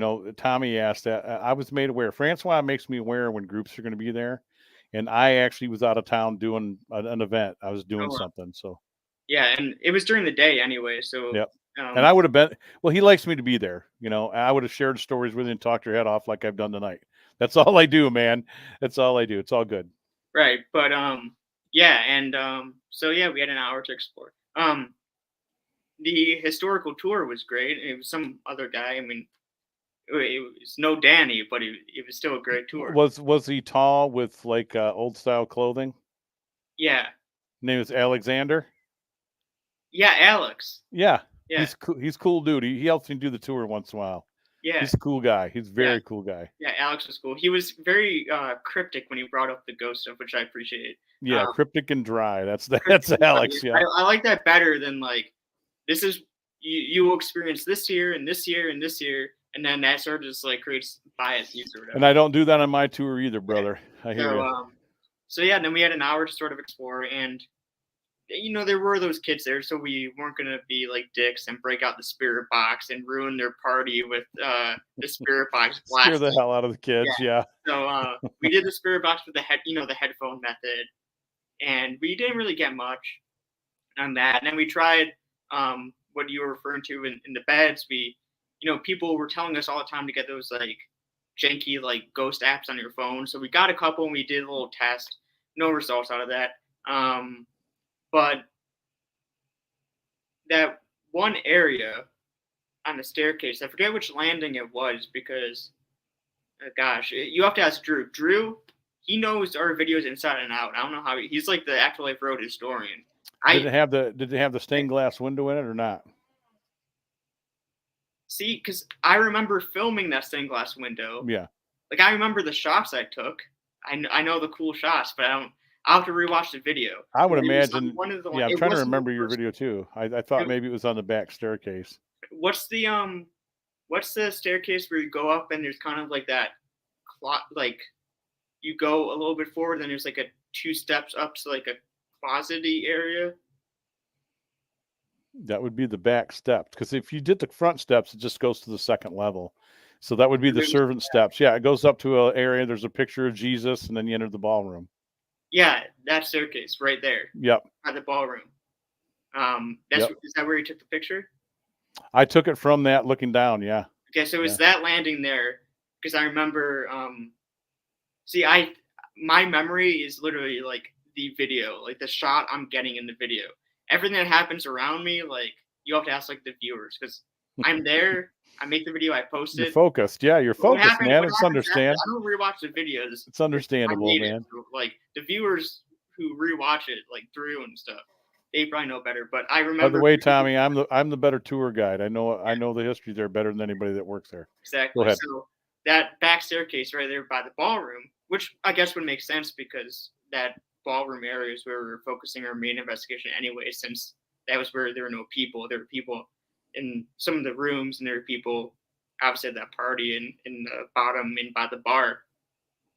But the top staircase, I had one of those backpacks that has a tripod holder where you can strap your tripod on the side of the bag. And I always have my tripod strapped in because you probably know as well as I, carrying a tripod around while you're filming with 2 hands in a narrow staircase and with a bunch of people, you don't want to be whacking people, especially little kids. You don't want to whack a little kid over that with a tripod. You're going to create more ghosts than already exist. Yeah, correct. So I had it strapped in, but we get to the top of the staircase and my friend Drew, who's there, he's kind of standing over, looking over in the ballroom, and we're just talking. And then I feel something tug at my tripod. I feel the tripod pull back a little bit. Just nothing crazy, nothing. It was brief enough where I was like, maybe it got caught on something, but there's nothing. I remember you stating that, in the Yeah, video. there's something there for it to get caught on, but it was hard enough for me to notice it and actually like hand my camera to Drew and be like, "Hey, film me. Make sure there's nothing around me." And then that area got this like weird feeling right after. And then like Devin, who was with us, was like, "Yeah, I'm getting a little weirded out. Let's find a room and do a session." Right. So that one area circus, then someone commented saying like 2 steps below that, like on the steps coming up, they caught like a cold spot or something. So kind of lined up. But yeah, you're in an active area. I would tell yeah. you, a lot's been reported in that ballroom. I'm not the only one who's had experiences. Again, I can share quite a few, but then to listen to me, you'd think I've had a lot of them there, but they're just few. There's just few, and the ballroom is one of them where during a tour, a lady stopped me in the middle of my lecture, standing up there by the bar, and said, "Does anybody else see that mirror?" And the mirrors that are hanging in there. We didn't have these big bench seats that Francois has now, just round tables. And literally that mirror was going back and forth away from the wall, and they're heavy mirrors. Yeah. And people are looking at me like we're pulling strings. And Chris, my assistant, goes over, and just as he's about to touch it, put his hand on it, it lowers itself to the wall and stops. This is where I had my run-in with Claire. So yeah, you were in an active area, man. A lot's happened up there. But kind of to your point too. Like, granted, we were only there for an hour during the day while there was a party going on downstairs. So, like you were saying, a lot that happens there is auditory and like EVP. That was not. That was the only thing. That was like pretty much the only thing that was not an option. Yeah, because there's so many people there. It's contamination. But like, granted, there were those conditions that maybe weren't ideal for an investigation. Well, I'm going to have you in. I'm going to bring.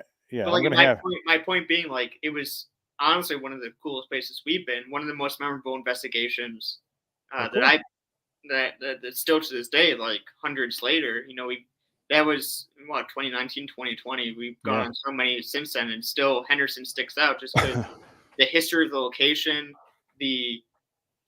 I didn't really get any feelings of like ghosts, but I just got the feelings of like, this is a cool building. It's like you could feel the history. Not anything paranormal, but you could feel the history and just feel like this is such a cool place and the history is alive there. You could feel that much of it. Nothing really jumped out as super spooky or paranormal. Now the cemetery, on the other hand, someone commented saying you need to investigate the cemetery across the street. Yeah. Now, this is one of those things. I don't know if you're the same, but I tend to go on 2 types of investigations. One is the heavily researched. We're prepped for it. We know the ins and outs of the location. We do all the research beforehand. Then there's a type, we drive by a place.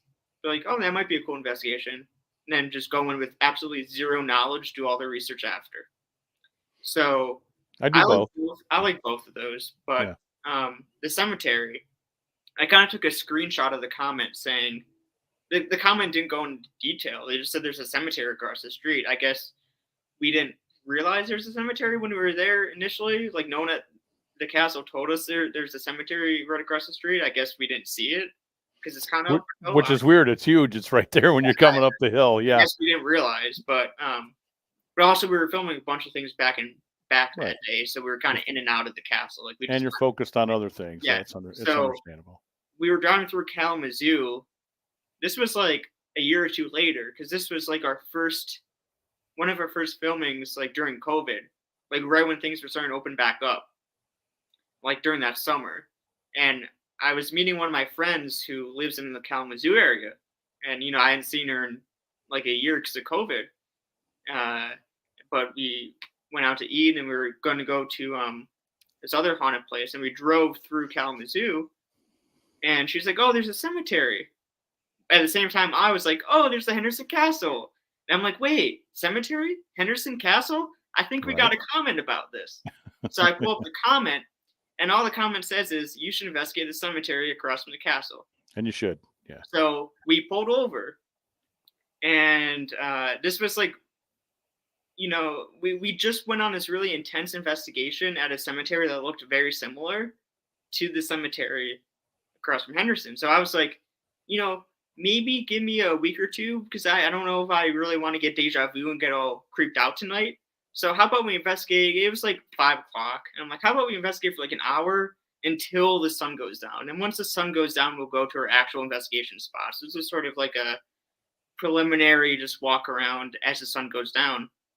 And I guess I was ignorant to the fact that it was like actually had to do with the Henderson Castle. Like the Henderson plot is actually there. Oh yeah. Because I didn't realize that. I didn't research the cemetery at all. Like I said, like this was very impromptu when we invested. Like the castle was planned beforehand. We knew when we had to be there. We knew we did the history research before. Then we went on the tour itself. So we knew everything going in. But then the cemetery was totally spontaneous. And I didn't realize that I just thought it was across the street. So while we're filming at first I'm just like trying to get shots with the castle kind of in the background, because I'm like, some B-roll stuff. Yeah, I'm like I want to create some sort of an angle where the Henderson Castle is involved. Like I'm like trying to make up an angle. I'm like, oh, we found a cemetery in the shadow of the castle, and I'm like, but it has nothing to do with the castle. I'm making stuff. So then we take out Spirit Box, and in my head I'm like, how do I kind of make this a sequel? Because the Henderson Castle video kind of did well, and I really enjoyed the castle. I'm like, maybe if we do another video having to do kind of with the castle, maybe more people will come forward with stories about the castle. And maybe if we get a chance to investigate the castle again, we're on with more knowledge. Right. So I'm like, I kind of want to make this have to do with the castle a little bit. So we're just doing a Spirit Box. And we get these voices, the same male voice. Now, you've used a Ghost Box, Spirit Box. You know that it's not often you get the same voice repeated. It's a rarity, but it happens. It's not often where you get multiple responses and they're all in the same exact voice. Very rare, yep. And it was this same guy, and he was telling us where to go. He was giving us directions in the cemetery. And we're like, should we follow? Like, we're like, okay. And like, we're kind of giddy because like we haven't investigated in a while, COVID, we couldn't really do much. So we're kind of giddy. We're like, oh, dude, we're getting directions. And directions lead right to Frank Henderson's grave. And I'm very like, cool. I didn't know that. Yeah. I did not know that story. That's cool. I'm like, wow, I guess the Henderson is here. And right when we get to, because the Henderson, it has like one of those, I don't know terms, but it has one of those big family sort of thing. The family plot, and it's got a big obelisk there that says Henderson Taylor on it, and that's their family. The thing that says Henderson, we go up, and I'm trying to get a shot. Right when we approach the Henderson plot, we hear like taps coming from the big things like Henderson, like taps, like something is trying to reach out and like tap to get our attention. So I'm like, that's cool. And then the voices stop once we get there. It's like it just wanted us to lead us right to the Henderson grave. And I'm like, that's cool. So I'm like, don't need to create an angle. Like it has to do with it's there. Yeah. It's there. And that was a cool moment because I didn't realize that it was directly tied, and that was cool. Yeah, and it's in his itself. I don't know if Alec shared this with you, but it was in Frank's will that when he be buried, that he picked that spot on that hill so that in the day when all those trees were not there or small, very small, he could see his house. So he was obviously, as a Mason, a believer in the afterlife, and all the families built there. The only person we can't find, which is really strange, is the baby that lived a year, Jenny. And I don't know if she's in Jawajak or what, but she's not there. I mean, I've looked. I've tried to figure it out. That's kind of an odd mystery that we're trying to solve. But it's cool that you heard voices leading you there, because that's a very active cemetery. Yeah. That's one of our oldest, because they have on Vine Street in Kalamazoo, there's a park called Pioneer Park, and there's an Octagon House, which is famous, which is down by that area, Fourth Coast Coffee. if you've been here before, maybe you know where I'm talking about. But that was our Pioneer Cemetery, and they were told that you have to move everybody from there to where you went, and not everybody made it. There's still 150 bodies buried in that park in the middle of town, and you will not see too many homeless people sleeping there at night in summer spring months. And they tell you why, because the damn place is haunted. I've worked it, and we've gotten some strange things, but I just don't know. I'd say it's haunted. But that cemetery, I grew up 3 blocks from the castle, Ben. I don't know if I didn't tell you that. So I'm literally on Berkeley Street. So when you get the top of West Main Hill and you see Tiffany's, the beer store, I think it's a dollar store now. That's Berkeley Street. I lived right at the end of that street. I used to slide down that hill at the castle when I was a kid in the 70s. Just a lot of fun times. But we used to dare each other to stay, who could stay the longest in that cemetery. Now, mind you, I'm already having things happen with me as a kid, seeing strange stuff and shadow people, and my house, I think, was haunted when we moved into it because it was 120 years old when we moved into it. And just a strange cemetery. So if you get a chance to spend more time, go back. I would tell you, yes, do it. I definitely plan on it because the cemetery, like the castle, like I said, like very cool.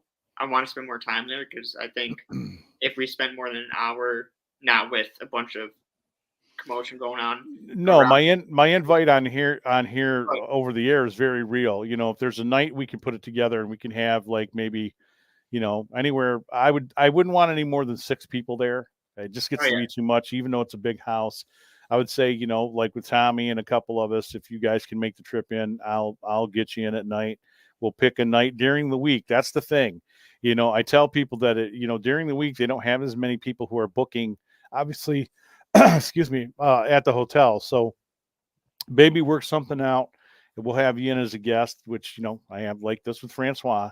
So we'll make it happen so you have a little more of a vetted situation so that you can try to get more, with not right. so much noise going on. Maybe But get you some rooms, have you guys spend the night or something that'd be too. cool. Yeah, Yeah. because like the cemetery, that's a place I would go even without it. Like the cemetery, I definitely that's on my list of places I want to go back to because that place we were also there for only like an hour, and we got so much happening.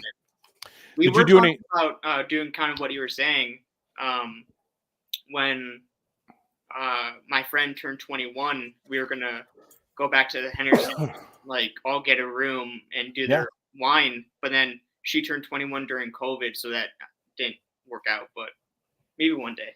maybe one day.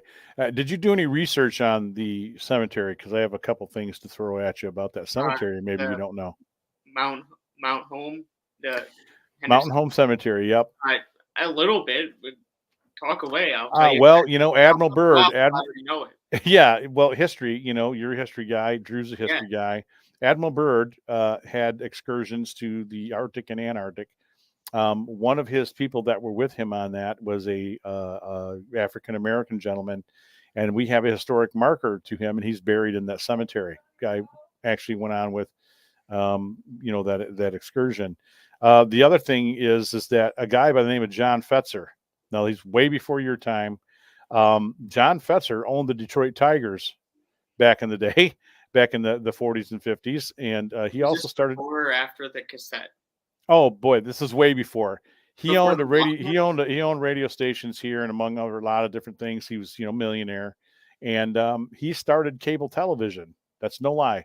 He brought cable television to West Michigan, so we were now getting Detroit and Chicago on cable, and the rest is history. And John is buried there, right where you stand at Henderson.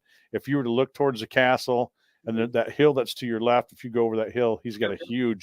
huge tomb down there. But we got some famous people here. One that I would definitely have you stand by was Captain Orcutt or Colonel Orcutt's grave. He was a Civil War hero, was our first county sheriff, and it's still unsolved to this day. He had a guy in his jail. His house was attached to the jail in downtown Kalamazoo. Somebody helped this man escape, shot him. He died of his wounds, and Pinkertons were brought in, and they've never found the people that shot him to death with this escapee. So Oh, wow. people say they hear a lot of weird stuff up there, but I will tell you, I'm happy to see young people like you in your age group, and I mean this, that they're understanding that these are also parks. They're not just cemeteries for dead people. I see people up there having luncheons, putting out a blanket, and they're there among the dead. But that's what they were designed to be. They were designed to be parks too. Just show Right. respect when you're in there. That's all I ask of people. But Exactly. yeah, I'd And love to. we've done that before. Where if we have a particularly like intense encounter with a particular grave, we'll come back during the day to like just leave flowers or whatnot. We've done Right, that before. right. Yeah. That's very cool. I mean, we Now, can't do that for like a cemetery that's 3 hours away, but now there's like websites like Find a Grave where we can do that like digitally because we can't always go 3 hours every day to right. a cemetery. But if it's local and we have an intense encounter, we're able to do that. We do it. Yeah, I would tell you too. Like I said, hopefully you guys can make a visit back and other stuff that you're about. But man, I want to have you back on again so we can cover a lot more of the things that you guys have been and places you've been. But the Claire Burley story, I will share that here very quickly. That it's something that happened my first visit to the castle. I heard something in one of the tower rooms, which is now the King's Room, King's Tower. It was just a storage facility at the time. So as we're walking through, and I've got a team in the basement, 3 people, and it's me and my wife and another person. I had heard a voice to my left. And when you go into that room now, it's a huge bathroom. Before it was a storage area and it was covered with dust. I mean, it went about 6 feet in, and then there was a loft section too where they had thrown some old stuff up there for storage. And as I looked in, because I heard somebody go, "Hey," the other 2 people didn't hear it. As sensitive as I am, I wasn't feeling much, but I knew I heard somebody. And I looked in with my flashlight, and I noticed a stack of pictures against the wall in gold frame. And for me to reach those, physically reach them, I would have had to have stepped up into that room and walked about 3 or 4 feet to get to them at least. So I couldn't reach them with my arm. And as I looked down, I noticed, and I hadn't stepped in, that the floor is covered with like that light gray dust. So if anybody had been in there or walked inside there, that it'd be disturbed. Yeah. So I saw, as I raised my flashlight, I saw on one of the pictures somebody had written something. It looks fresh, Oh wow. and they had written Claire, and I'm thinking, is that short for Clara Henderson? I'm thinking, man, this is way too good to be true. And there's no way you could reach it. I mean, you'd have to have freaking Freddy Krueger arms, Yeah. stretching across there to reach this thing. So I went down and had them stand guard, and I went down. We had to be careful in there too because there were old 1895 gas lines. So I go down to get the owner, and I bring Laura up, and I said, "Hey, did you let your kids play in here?" She's like, "Well, no, because we have gas lines. We haven't opened the store for 3 years. That's how long that storage facility had been locked, and they're 3 years into owning it." So I go, "Housekeeper doesn't come in here?" She's like, "No, we do not let anybody in here. In fact, that carpet that's up against, the step where you guys come in is covering that gas line because we don't want that gas line to Oh, wow. break because the house will blow up."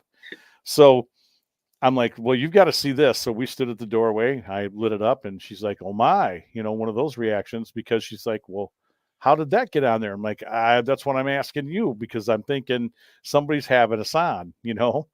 But there's no way they would have disturbed the dust in here." So I finally stepped in. I walked over to it and I scrubbed the top part just to see how fresh the dust would be, because maybe this had been done a long time ago, 3 years ago, and maybe the dust didn't quite cover it. No, this is fresh. I examine it closer; it's fresh. And so I'm left with the possibility of instantly thinking this is paranormal. It's got to be. Who could reach in there and write on this? Took me a year, sir, a year to track this down. I went everywhere, and I'm leaving out a lot of this story, but I mean, it took me a year. Clear, Michigan, downtown Kalamazoo, all sorts. I went to my psychic friend that I believed in because I know she's the real deal. I've met a lot of phonies. Um, and she gave me some clues, but she kept telling me that it wasn't Clara, it was a man, because she said she saw a little old man. I'm like, who? What? So I'm going, what? There's no little old man that's attached to the castle. Yeah. So we're into a little bit under a year of trying to discover who this could be, what it's about. I'm across at that cemetery that you're talking about, and I have two new people, and I'm running a training with some of my folks where I'm teaching them, the do's and don'ts of EVP work. It's about 3 something in the afternoon, 3:30, 3:45, something like that. Warm fall day, sun's behind us. It's about 60 degrees, and brought a lot of sunlight. And as we're talking, we're standing at the Henderson Taylor burial site where you stood, and I get this image in my head, and it's this little old man. I see him like a quick picture. That's how I tell people I see things. Not all the time, but sometimes. And he's like, Danny, and I hear his voice. He's like, over here. He's waving me over, right? I know this seems impossible, but that's how I get stuff. No, it's not impossible. I know what you mean. Yeah. So I beeline to these kitty corner from where the Hendersons are buried. And when we meet each other and you come visit, I'll take you right to meet Claire. So I hear the group go, oh God, because they know once I'm focused on stuff, everything else is done. This is where I'm going. So I get over there. There's this huge grave marker for a family. And I'm standing at this lilac bush. Now they've since taken the lilac bushes out of there, which is ridiculous because they were beautiful. Love the smell. And for some reason, they were blooming at this late part of the fall. It was just really weird. And then we saw this ball of light, much like you've described. That's one of my other incidents. And my crew, I got 3 or 4 people where they saw it too. The sun's behind us and there's no lights over there. So we're like, what is that? And we saw it move slightly. And then didn't blink. It was just like gone. I'm getting excited. I apologize. It's just a cool experience. So I still see him, and he's like, I'm right here, Danny. And then it stops. And as I turn to my left and I walk, I'm not looking down because, there's headstones that come out of the ground there too. You've been there. Yeah. I didn't notice 2 of them. And the second one I tripped over. I actually bumped my foot on it, and I kind of tore my shin up a little bit because I went down on it slightly, and I almost did the whole Captain Kirk roll. I got up and I looked back on it, and I asked everybody this: can you imagine what the name is on this headstone? It's Claire, spelled exactly like it is. I wasn't gonna guess Claire. Yeah, it's Claire, and it says Claire Burley. Wow. And he was a volunteer. Get this, in the Michigan Volunteers. I have the info sheet, but basically he was in the Michigan Volunteers Spanish-American War. I'm like, whoa, so I kneel down. We got recorders going.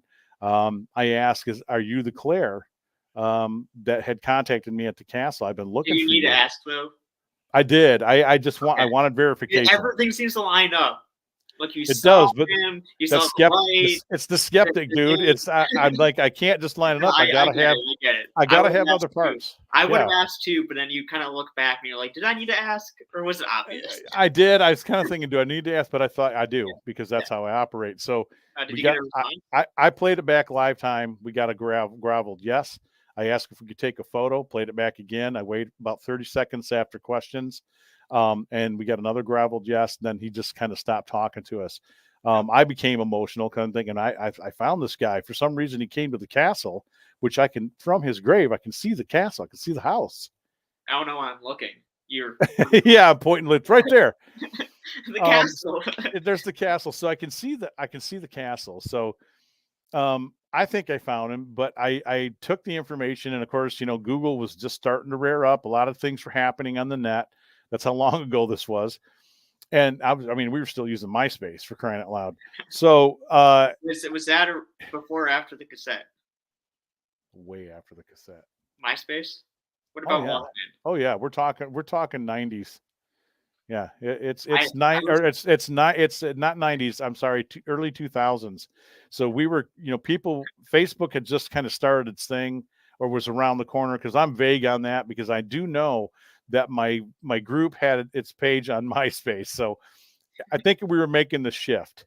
Yeah. So where I go with this is that your story. Oh, I know. Yeah. Well, I'm glad you asked this stuff, because I got it written down. I got files because my memory is shit with some things. So anyway, where we go with this is that I have a girl contact me. I'm on the Halloween show a couple weeks after that in October. And she said, hey, Dan, you remember me? I'm Denise, went to school with you, blah, blah, blah. I said, oh, my God. Yes, Denise. How you doing? She goes, I got a little bit of the gift. I had a traumatic brain injury, and shortly after that, I started hearing and seeing things. And she goes, and I know some of it was in my head for the first couple of months, while I was healing. She goes, but now it's just like I think it's otherworldly. So I'm thinking, well, I'll talk to her.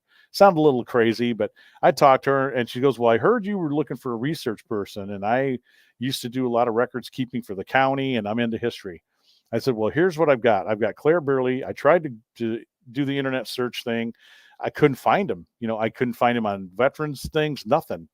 And so, I knew what the company was because I found the company he was in, and I still hadn't located some stuff because, I'm also micromanaging the group, and I'm the guy who's doing all the damn review and everything. And I was just overwhelmed with things that we had been sitting on for a couple months of investigations. So the short story is that I hand it to Denise. She takes it. She meets me at Fourth Coast a week later. We're having coffee. She's emotional. I thought she'd come back with just like a couple pieces of paper. She had a stack of stuff. Oh. And I'm thinking, damn, who is this guy, And she found out, first of all, that she's related to him, which was weird as shit. Just the circle. And so her great-great-grandmother and his were the same person. She's related to the damn guy. What are the odds? What are the odds? So the next part was, she goes, well, I got a thank you letter from the Spanish-American Wars Veterans Honor Roll Association because they've been looking for him. They didn't know where he was buried because he was divorced. He died alone. He's not buried at Fort Custer. Somebody paid for his grave, and he's buried there on the hill over there. And so they said, Southern Michigan Paranormals, thank you. We've added him to our rolls. You've located him. Thank you. So I'm like overwhelmed, like, wow, She goes, well, it gets better. We also have a thank you letter from the Veterans Administration because the normal administration didn't know where he was buried either. This guy was just lost. And so we got a thank you letter from them. And if it couldn't get any better with the icing on the cupcake, as I were to say, she goes, oh, I got one more thing. She goes, I got a book that's out there. It's called the Michigan 98. And it's a pictorial history of all the Michigan volunteer units who served in the Spanish-American War. And she goes, and the information I have attached to this and a picture of Claire before I shared the picture, she said, I just want to tell you that, James Henderson, who's the son of Frank, also served in that company, but a different unit. And they mustered out of Kalamazoo. And I'm like, no effing way, man. We're like putting together a Scooby-Doo crime scene here. It's one of those things. So I was like, no way. And she goes, yeah, and guess who made the banner and presented it to them by hand? And I'm like, Frank Henderson, of course. She's like, yep. I'm like, so there's the Henderson connection, right? So I'm thinking, man, how much better could this get? And so she gives me this, and I finally see a photo of him. I didn't see him like that. We have a little sheet that I have at my lecture tour, and there he is with his hat cocked, and he's the leader of his band. He's the leader of the band and his unit. The cool thing is that he never went out of the States. They served stateside, but she also went on eBay within a short period of time, and she bought this. It's called the draft letter. It's like an assignment, where they record the draft. And at that time, we discovered that in order to go serve in the Spanish-American War as a volunteer, they didn't want people running out on their kids and their wives. You weren't going to volunteer and run out on your family.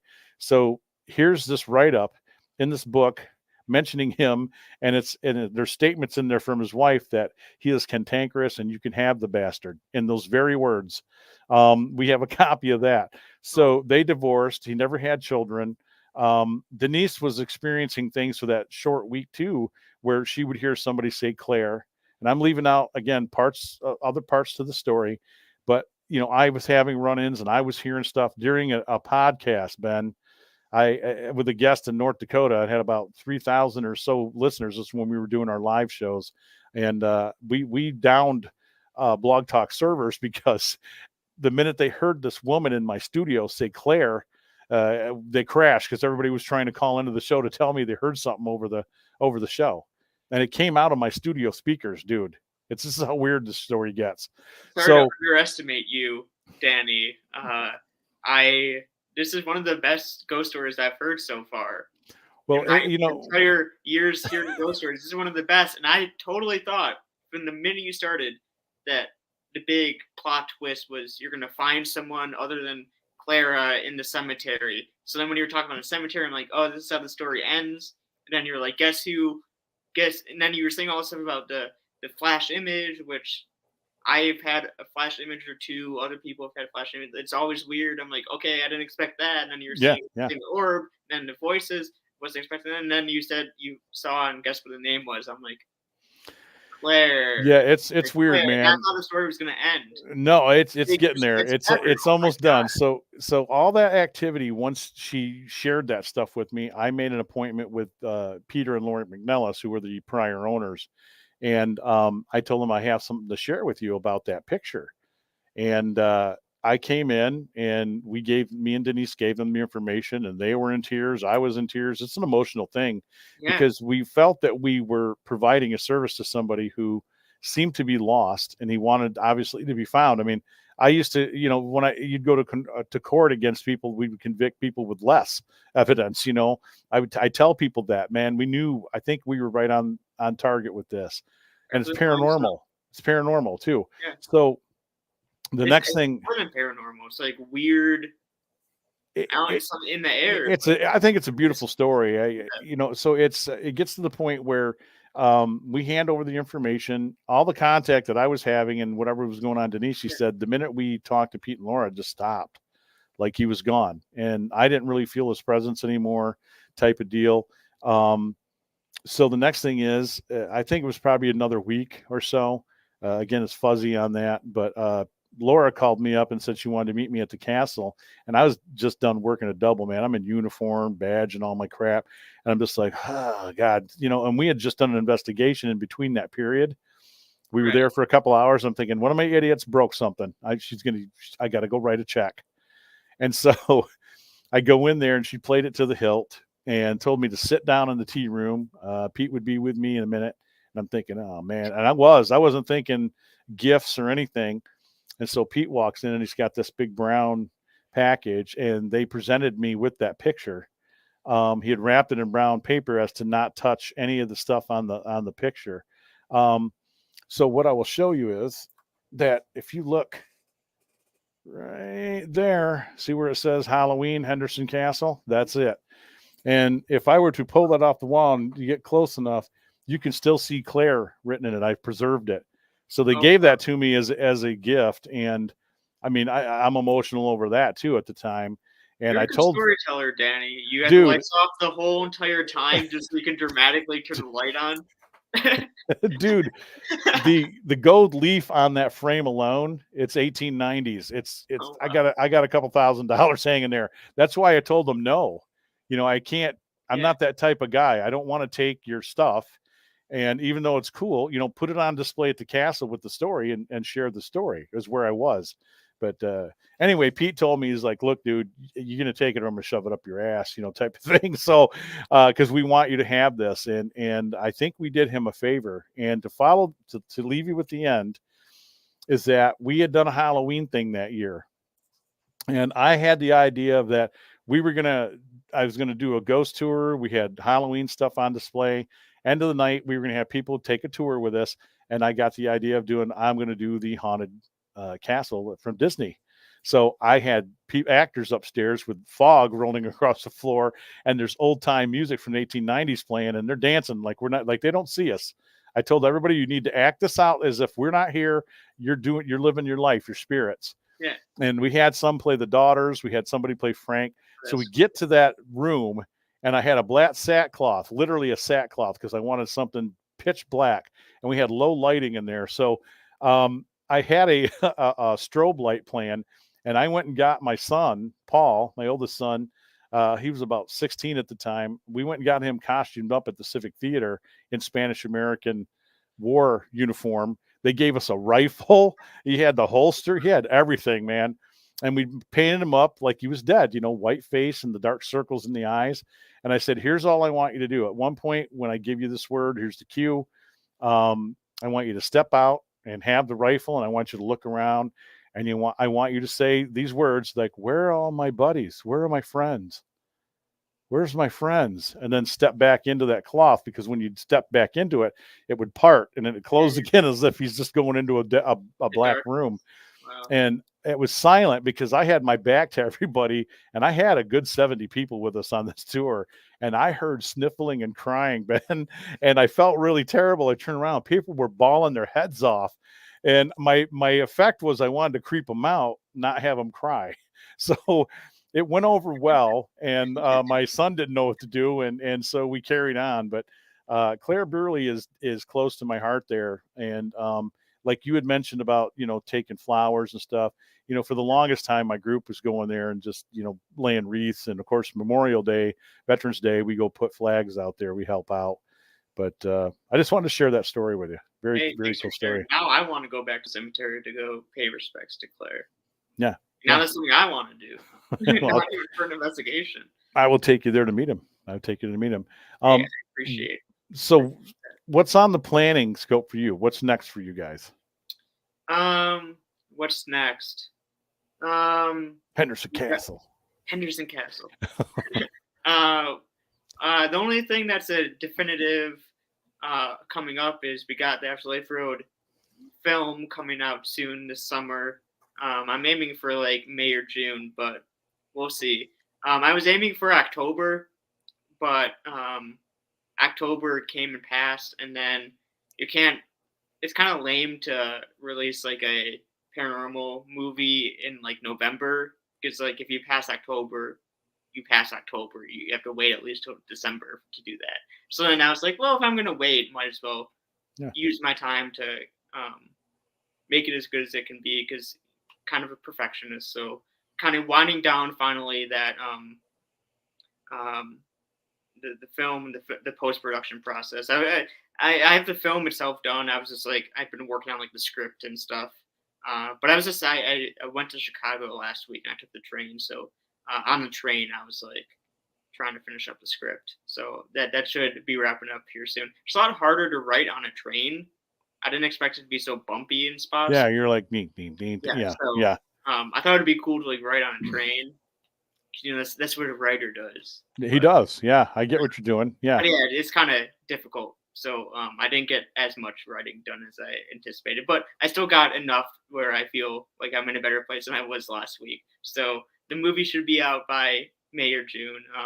Basically, it's we started filming it last year when I was graduating.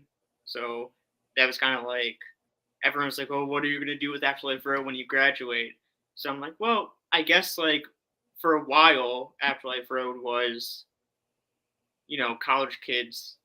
Like that was the shtick. Like we were college kids doing ghost investigations. And then when we're not in college anymore, we like obviously there has to be some sort of rebranding or whatever. So that's kind of where lately, like the website, I made a new website, sort of condensed the YouTube channel a little bit, because like we're not playing on the fact that we're college kids anymore. We're like, we have this back catalog, we have these stuff we've done. Now let's move on from here. We're no longer in college. We're adults. We're making all sorts of content, all sorts of historical, paranormal, horror type, branching out to do all these types of things. Been experimenting with more short form, like visual stuff on the channel lately. So the movie is basically about spending your college years ghost hunting on the weekends. That's very cool. And I always say I don't believe in ghosts, but there are two places that I will say are haunted. I know that doesn't make any sense. I don't believe in ghosts, but there are two places I say are haunted. But like there are legit two places where when I'm there, I'm convinced. And basically, one of them is Simpson Hospital, which we've been to repeatedly a bunch throughout the years. And the other is this other location that we went to twice. And was so profound, the experiences there. And there's so little about it because it's like this abandoned park in the middle of the woods. And there's so much fear because a lot of the legends are sort of wrapped up in the satanic panic era of the 80s. Oh, all yeah. the locals were kids at the time. So, like, the generation that grew up as kids fearing this location. So no one wants to talk about it because of this fear. then all that you can research and find out is just fear and satanic panic, like scapegoating this abandoned park with satanic panic stuff. So it's like there's no information. So the film is basically like our investigation was so intense. It was the only time anyone has had anything physical happen. Someone legit got thrown down to the ground, and she refused to take part in the movie or investigate with us after. She got scratched. All this crazy stuff. So it was us returning to this location for final investigation of our college years and sort of using our return investigation here to this abandoned park and learning more about its history and speaking with locals about their experiences and using that to sort of tell our bigger story of this Right. is our first investigations. We're coming full circle to face it finally, and how in the process we're telling our story. Cool. I look forward to seeing that. Maybe you'll do a premiere over here too in Kalamazoo and Yeah, put together an event. You never know. Hopefully, you guys are going to come out to August 20th. yes, Ghost and Rama. Yeah, man. I look forward to having you there too as well. So everybody, tell everybody where they can find your YouTube, all the pertinent information to Ben and the Afterlife Road Productions. Yeah, if you go on YouTube, it's Afterlife Road Productions on YouTube. Then we also have a Facebook and Instagram. Those are the only other two social medias. I think the handles is Afterlife Road Productions, or you can go to afterliferoadproductions.com. It's a nifty URL right there, just literally the same thing as the YouTube, afterliferoadproductions.com. And that has additional stuff on there that isn't on YouTube as well, like videos and stuff. Yeah, and I look forward to possibly working with you and your crew and Possibly. stuff. It'll be a lot of fun. Well, we will. Because all this whole time it was this is just one phone call, but then in the future we're gonna work together. Now it's possibly. Yeah, I've tried to tell people that I'm friendly, man. Just put my hand out, and people are like, I don't want to do with Dan. I don't know what that is. I was going to tell you too that there was a group of film students from MSU who did a documentary with us. Man, I don't remember how many years ago it was now, but they came here to a place we called the Clarence Street House. And it was supposed to be run not only for their project, but they took it to film festivals. And so if it's out there, I'd love to have you see it sometime. I've got it up on this channel here. I believe we have a copy of it here. If not, I've got it elsewhere. Maybe I think on our network. Yeah, it's in the videos on our network. And we took them to a house, and I kept them in every room because I didn't want any hanky-panky or strange, people doing shit. Because I just met these kids, and I'm going to give it to you MSU guys because we had a blizzard that night. And we told these kids, listen, man, we're going to go to the house because it's in town for us. But I don't want you guys making this jaunt from Lansing. And they had a car that was about half the size of mine, this tiny little car. And they, you know what? They braved it. I was worried about them. I offered to have them spend the night even in this house. And we had all sorts of strangeness go on. Yeah, and that's the most MSU thing I've heard. Yeah. Well, I give them props, man. And as it goes, like I said, stuff happened while they're there because I didn't want them faking stuff. And I shared an EVP from the house and from a ghost box session and stuff. So take a look at it and let me know what you think. Yeah. I then had a group of Grand Valley State College film people also. I do know the girl that worked with us on that. She's actually working for PBS here in West Michigan now. But very cool. Same thing. We took them out to the Hartford Museum and they filmed parts of it there. They filmed some parts at Henderson. They filmed in the cemetery you visited. So it's just a conglomerate of different. I'm not sure where they were going with that one. But I would love to have you look at those. And like I said, I'd love to talk with you down the road about working on some filming and some ideas I have. And one about Henderson. I'm looking for somebody to get with me and film Henderson, but I don't want it paranormal. I want to do a historical a documentary style deal on the history of the house. And then at the end, we'll talk about some of the paranormal happenings. And that just be kind of the little Easter egg at the end. Right. And I'm willing to sit with somebody and help write it, put it together. Cool. Yeah, amongst some other stuff. I got stories and shit to share with people, Ben, and then to tell people. It's like the one thing you can rest assured with me is that it's all actually happened. I don't just make up Right. crazy stories. So Yeah.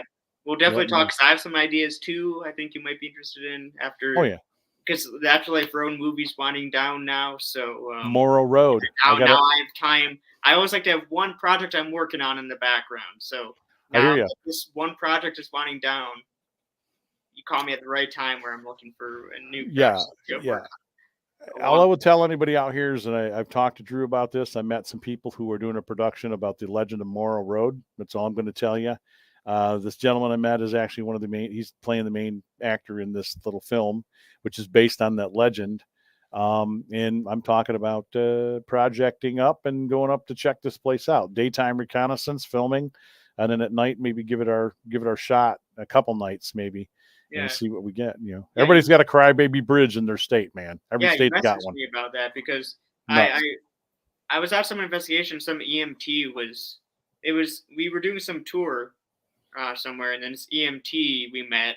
He was like, "Hey, can I join you on an investigation?" And that's always awkward because like he paid go on a ghost hunt with us, and then like the next week he was going on a free ghost hunt somewhere else with us because he asked. So that's kind of awkward. Whatever. Like he wanted to be a I've been there. I've been there, man. so he came and he was a guest, and he's like, "Yeah, there's this place across the street from me, like in town, called Morrow Road." And I was like, "Oh, I've heard of it. I've never been." I'm like, "Have you been?"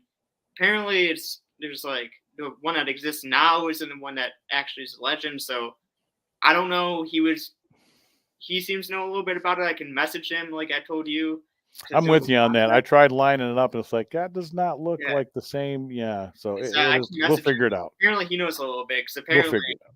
yeah, there's some confusion about where the road actually in the bridge is. Well, hell, Ben, we've done 2 hours. My wife peeked in a little minute ago. She goes, "I thought you were going to only do it for an hour." It is what I it thought is. we were doing an hour. Oh my! Yeah. Once we get going, I like to just keep going as long as we're on having fun and having a hot topic. But please come back for like a return rather than a part two. If you're available, we'll put it together, and it's going to be soon. Um, and I just appreciate you spending your time and having patience with me and coming out here. Hey, it was a great time. Thank you for having me. It didn't take much patience on my end. I appreciate your patience dealing with me, and then Tommy in the comments. That's what takes all the patience. Is Tommy amongst the tombstones. Well, shalom. It's one of them things. Uh, Shalom, l'chaim shalom. It's a crazy time for a lot of people, but thanks for making the time to be here with us. And everybody, before Ben gets off here, please go check out his stuff on YouTube. I've watched a few, and I'm very impressed with what they do. I love him being a skeptic. I implore many of you to be a healthy skeptic, meaning that you're not the pseudo skeptic that your mind's already made up. You're just going to go into a thing, and God comes down and punches you in the nose, and you're like, "No, it wasn't God. I think my brain was playing tricks because I had a drink before I came here." It's just one of them things, man. Be a healthy skeptic. Always ask questions. Constantly ask questions.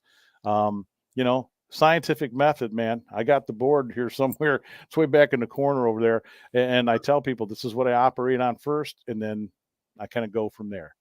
I go from there. But thanks for joining us. Everybody, please make sure, tell you one last time, unrestrictedradio.com. You know what it is, right? You're listening to us right now, Saturday, Sunday night. You're hearing us. You're hearing me and Ben on this network. It's a free download app for your phone, which means you can Bluetooth us and you can hear us in your car, on your phone, your earbuds, whatever you got some sort of signal or phone signal, you can hear us on that network. It's also a music, based network. We have music on there 24/7 with a lot of other DJs and shows that play rock music, punk music, grunge music, rap music, metal music. If you can think of the music, my friends, Tomb of Nick Cage, you'll hear them on my program quite often. We were hoping they were going to come up with us this year to be at Ghost Around, but unfortunately they're not able to make it. But rest assured, I got plan B. So everybody just hold your breath. But check out their music, unrestrictedradio.com. It's a free app. Tell your friends, your neighbors, even the family members you don't like, because this is how you fix bridges. because if they're into music, you can give them some great music. It's a local scene. HendersonCastle.com. Henderson Castle is just a beautiful place. Gunbarrelcoffee.com. And last but not least, go check out the Midwest Parahistorical Society on YouTube. Also, Southern Michigan Paranormals. That would be my group. We've been a group actively for going into 17 years now. I say 16, but it's about 17. 287, 88 investigations, just silly ass shit. Please go check us out on Facebook. And again, go check out Ben. You've been listening to Unrestricted Paranormal. Go to www.unrestrictedparanormal.com. That's how you spell it. I couldn't get the regular spelling. All right. Don't send me hate mail. I had to do what I had to do. It's Unrestricted Paranormal. It's www.unrestrictedparanormals, all one word.com. Ben, thanks for being here. We will catch the rest of you on the backside. And here's how I close each show. Everybody keep your eyes to the sky and happy haunting. And if you cannot be kinder and smarter, please be quieter. Please.